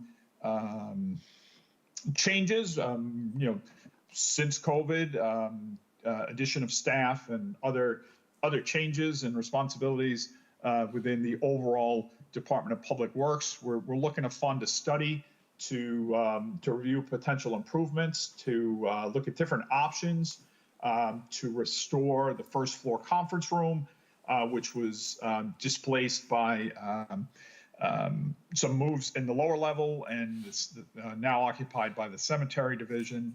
And then also a need to increase administrative storage within the building, and also looking at building out unfinished space for some future flexible programming and creating compliant archive storage. So this is really would be a study to look at some of these items, and then also would serve as the basis or foundation for future either future comprehensive capital requests or phased requests. So just for some context, I don't know how many people have been upstairs at the DPW in a while, but this area was built out. So it was not finished originally as part of the original DPW facility that was fully complete in 2007. But we did build this out as part of the PD Annex project. So as part of a broad temporary relocation for that 2-year duration project, this area was built out, and multiple staff from mostly natural resources were over here. During that time period, they moved out, obviously when the PD Annex site came online. And then as employees have been added and functions changed over here, we've basically are utilizing all the existing offices. And as you can see some of these pictures, clearly need for some storage space. We also have the sign machine is located upstairs here. And then other files for water in particular and archive road plans. And then further, I mentioned unfinished space that might be available for build out. In particular, if you look to the picture on the left, right now we have an ad hoc storage location that could definitely, at a minimum, look at some formalization, racking, so on and so forth, but really should be brought up to a standard that has climate control and other measures to build that out. And to the right side of the picture, there's also area there for other flexible programming space for other DPW functions. If you're familiar with the building, this isn't real easy to see. If you're familiar with the front part, kind of a more traditional kind of housing structure or housing look-alike structure connected to a big metal box building. So this area is in between those two locations. So it's space that's there and that we can look at. We want to look at optimizing our use. And I mentioned as well, and we talked a little bit, Rob, and cemeteries have come up a couple of times. So with again staff being added on the lower level at DPW, the cemetery office was located in the former conference room. And as you can see, within the division carrels, those are that's the cemetery office proper. And then around the facility, around the carrels, you can see that we're using the area for file storage as well. It's used by the first level administrative staff. This project, again, pretty self-explanatory. This is the DPW fuel depot, which you might be familiar with if you drive into the site and you look directly to the back. You see the canopy, and basically this is the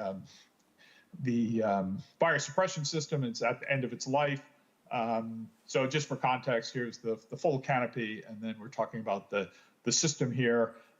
And other improvements to the whole system. So So that's, again, really, it's important to do this because of, the maintenance of, especially with the fuel functioning fire suppression system. It's a key component for public safety and compliance with fire safety and insurance standards.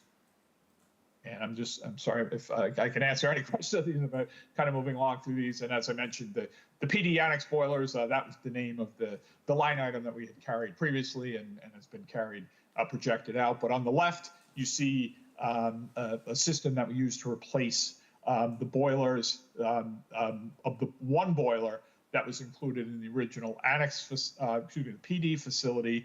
And on the right is the remaining unit that we have over at the annex. So as we, with the buildings are, coming on, so we've been occupied, we've been in there quite a few years now. These systems are, so let's, in need of performance enhancements. And we found that over the years too, if you look at the system on the left with the double boiler system, they're actually the same capacity, but it provides resting capacity and some redundancy in a storm event. Other potential, an event where one of the boilers might not be working, so it's easier to ride out a maintenance condition. One of the complicating factors with the components that were originally installed, we are having a lot of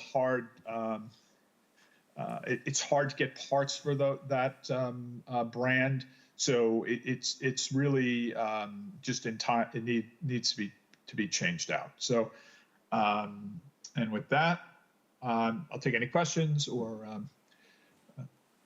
respond to any comments you have. Go ahead, Dean. I just have one, Terry, with respect to the library. I know you're working with a project manager. How close are we to getting a new heating and ventilation system in there? I know we've been working on that, trying to get it upgraded, and you're looking for funding too. Yeah, so we have funding for that through the article, and we're finishing up a thermal study there. And as I think, Dean, as you mentioned before too, so the effort over there is going to include a lot of other aspects of shoring different things up, because it's an entire replacement of the full system. So it's not only electrifying the system, so bringing everything over to heat pumps and more modern equipment, but it's the entire system. So once we finish this thermal study, we should be pretty close to getting together a bid package to get that out.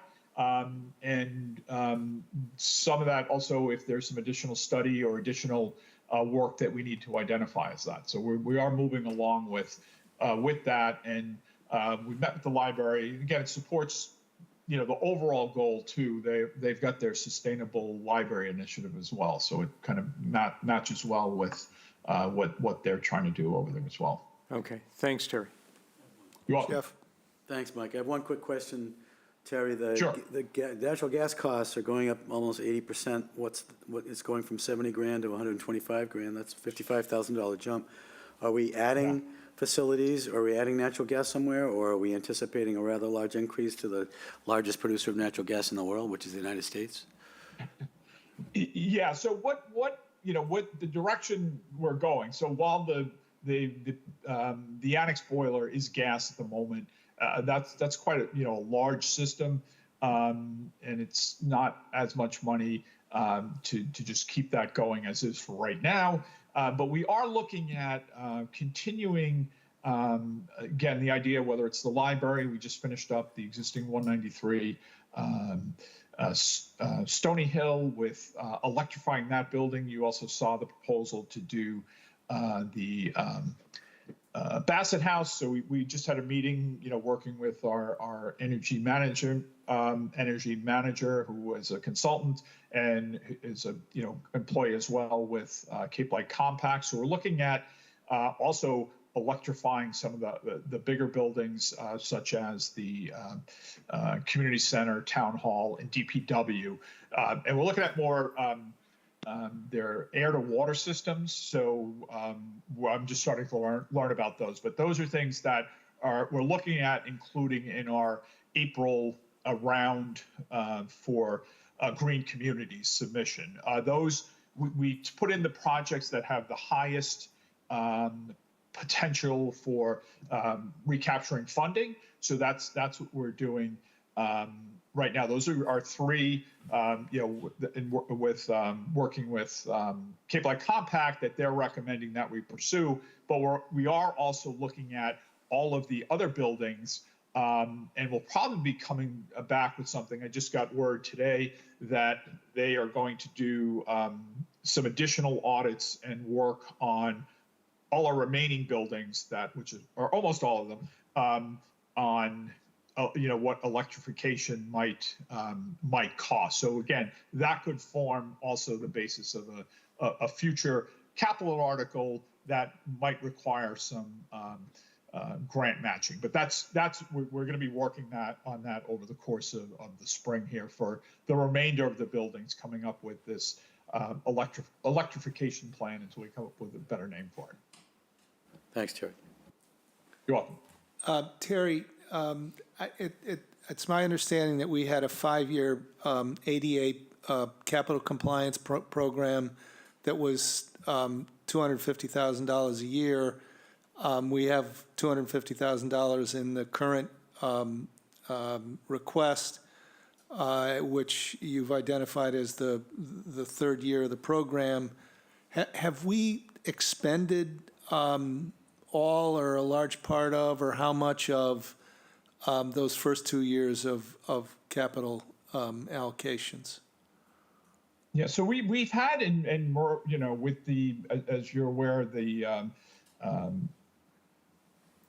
we're close. I don't have the exact number right in front of me, and I apologize for that. But the ARPA funding that was received to help with basically cover the cost of the town offices renovation has freed up funding. So we do have, that's basically cleared up funding. But as you can see, that project was $433,000. So those design projects are, while our next projects, we're focusing on bathrooms in the short run here. So we've got Cape Gould and Oyster Pond will be some of the next ones. They're not as expansive from the building perspective. They have a lot more site issues and other things like that. But that has freed up a lot of funding from the first 2 years that we would have fully expended the $500,000. So that was a big help for that.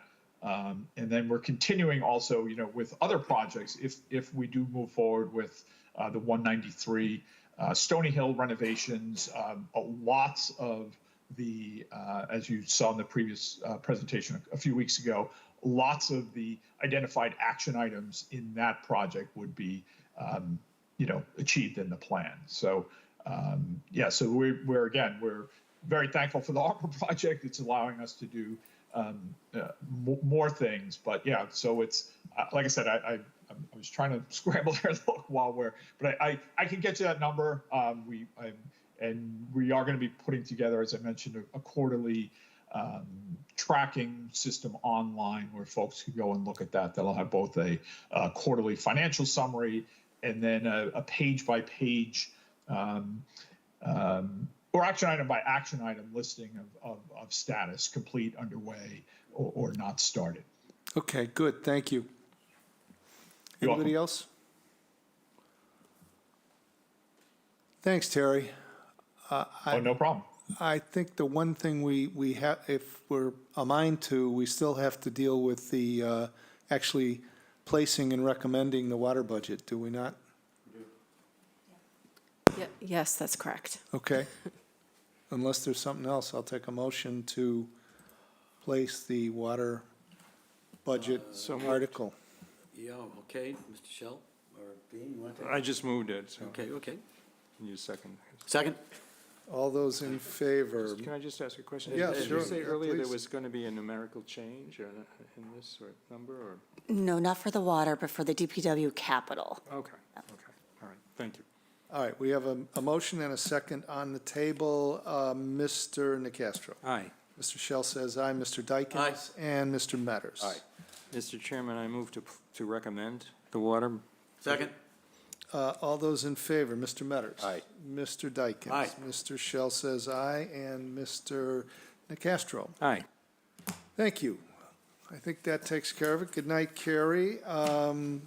Jill, oh, no, we still have committee appointments.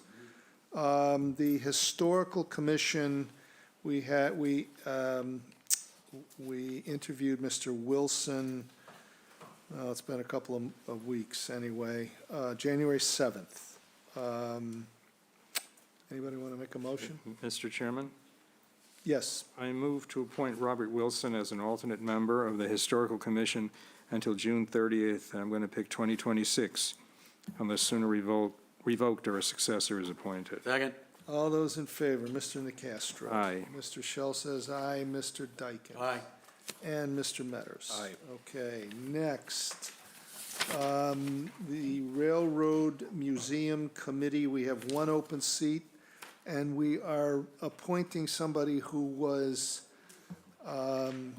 interviewed quite some time ago, and for some reason, we haven't appointed him. So we can do that now. Mr. Chairman, I move to appoint Robert Dinney as a member of the Railroad Museum Committee until June 30th, 2025, unless sooner revoked or a successor is appointed. Second? All those in favor, Mr. Metters. Aye. Mr. Dykens. Aye. Mr. Shell says aye, and Mr. Nacastro. Aye. Jill, Town Manager's Report. Thank you, Mr. Chair. So in your packet, you have the monthly report from the departments as well as a few current items, and I will go over them very briefly. So the first item, as you've just spent this meeting, is the FY 2026 budget, and it's introducing the budget to the public so that they know how and when to participate in the meetings. And so there's an introduction in here, including some important dates coming up, the Select Board review, the Finance Committee's review, your transmittal, official transmittal to the Finance Committee, and then our town meeting, which is on Saturday, May 10th at 11 a.m. With the town meeting on May 10th, we'll also, as usual, provide childcare. So there's some information that we're previewing, and then more information will be placed and promoted as we get closer to posting of the warrant. But we will have childcare available, and that's offered by our park program through our recreation division. Exciting week for the Writers Cove Respite Center. That's our adult day. They started a really great turnout, great activities, thanks to Jo, our director, and she's working really closely with the other members of the COA team, including a new hire who I'll preview a little further into this document. And then, as you've seen, also highlighted in the main sheet, no good transition here, but a deceased waterfowl. More ducks we have found, but there hasn't been a link to any of the avian flu, the HPAI. So if there is information in the main sheet in here to contact Diane Byers, our animal control officer. Okay, we have our standard years of service anniversary, and this is for February 2025. Pam Jones, the longest longevity for February, DPW coordinator for 20 years. Our own Shauna Neely, with her new title here, communications manager, community engagement officer for 18 years. Richard Corris, our facilities foreman, 7 years. Cassie Wenzel, our police officer for 4 years. James Hamilton, also a police officer for 2 years. Clint Collier, police officer for 2 years, and then Lisa Steele, our HR administrative assistant for 1 year. The main sheet also highlighted the new hires. We have for our COA Adult Supportive Day Program, Eileen Aldrich, and it's a little bio about her, and we're really excited to have her. Also joined just recently, this past week, was the DPW transfer station heavy equipment operator, Jason Jones. We're working with him to get a picture to introduce him to the community, but we're very excited to have him. He's certainly a very skilled truck driver and very committed to customer service, which came out very clear in his interview. Our deputy harbor master position, Marshall Burke, was recommended unanimously by the review team, including the harbor master, and he's soon to retire from the U.S. Coast Guard and will join us on May 21st. So we're very excited, and he also lives locally too. And then always bittersweet, as I mentioned when I announced retirements, Ted Keon, our Coastal Resources Director, is going to be retiring on April 18th, 2025. What a fantastic picture he provided too. He looks already relaxed and retired. Really, there's so much to say about Ted. So important to our coastal resource program as well as our dredging program. He's been the person to get all of our permits, which are certainly a long arc to get. So I know you've all congratulated Ted, and I'll keep you up to date on any party or any official recognition. So we thank him. Job posting for our police officer vacant position. And then as Kathy normally does with the monthly report, she does sort of a table of content to direct you to various initiatives, many of them that meet the select board's vision statement and goals and objectives. And then on our continued effort to keep connected to the community, we have our Chatham TV productions, which we call Mess-C TV, and the data in here is provided by IT as well as Shauna on the number of people accessing our social media, the duration, and our main sheet as well. So I know with this version here, the DPW report is not included, but we'll add that to the updated version to the website. And I'm happy to answer any questions. No, good job, Jill. Thank you. Good job, always. Amen. I just want to say regarding the ducks, I've never seen more ducks at Agway than I have tonight. I don't know if you saw them. There were probably 40 or 50 ducks out there. I don't know where they're coming from, but they seem to like this weather. I haven't seen a lot of ducks, but I see a lot of turkeys. A lot of ducks up the Monomoy River. There's been a lot of ducks around. And that's not the first time we've had deceased waterfowl from gunshots on our beaches, believe me. Motion to adjourn, Mr. Chair. Do it. All those in favor? Mr. Metters. Aye. Mr. Dykens. Aye. Mr. Shell says aye. Mr. Nacastro. Aye. Good meeting. Thank you all, and we are adjourned at 8:47.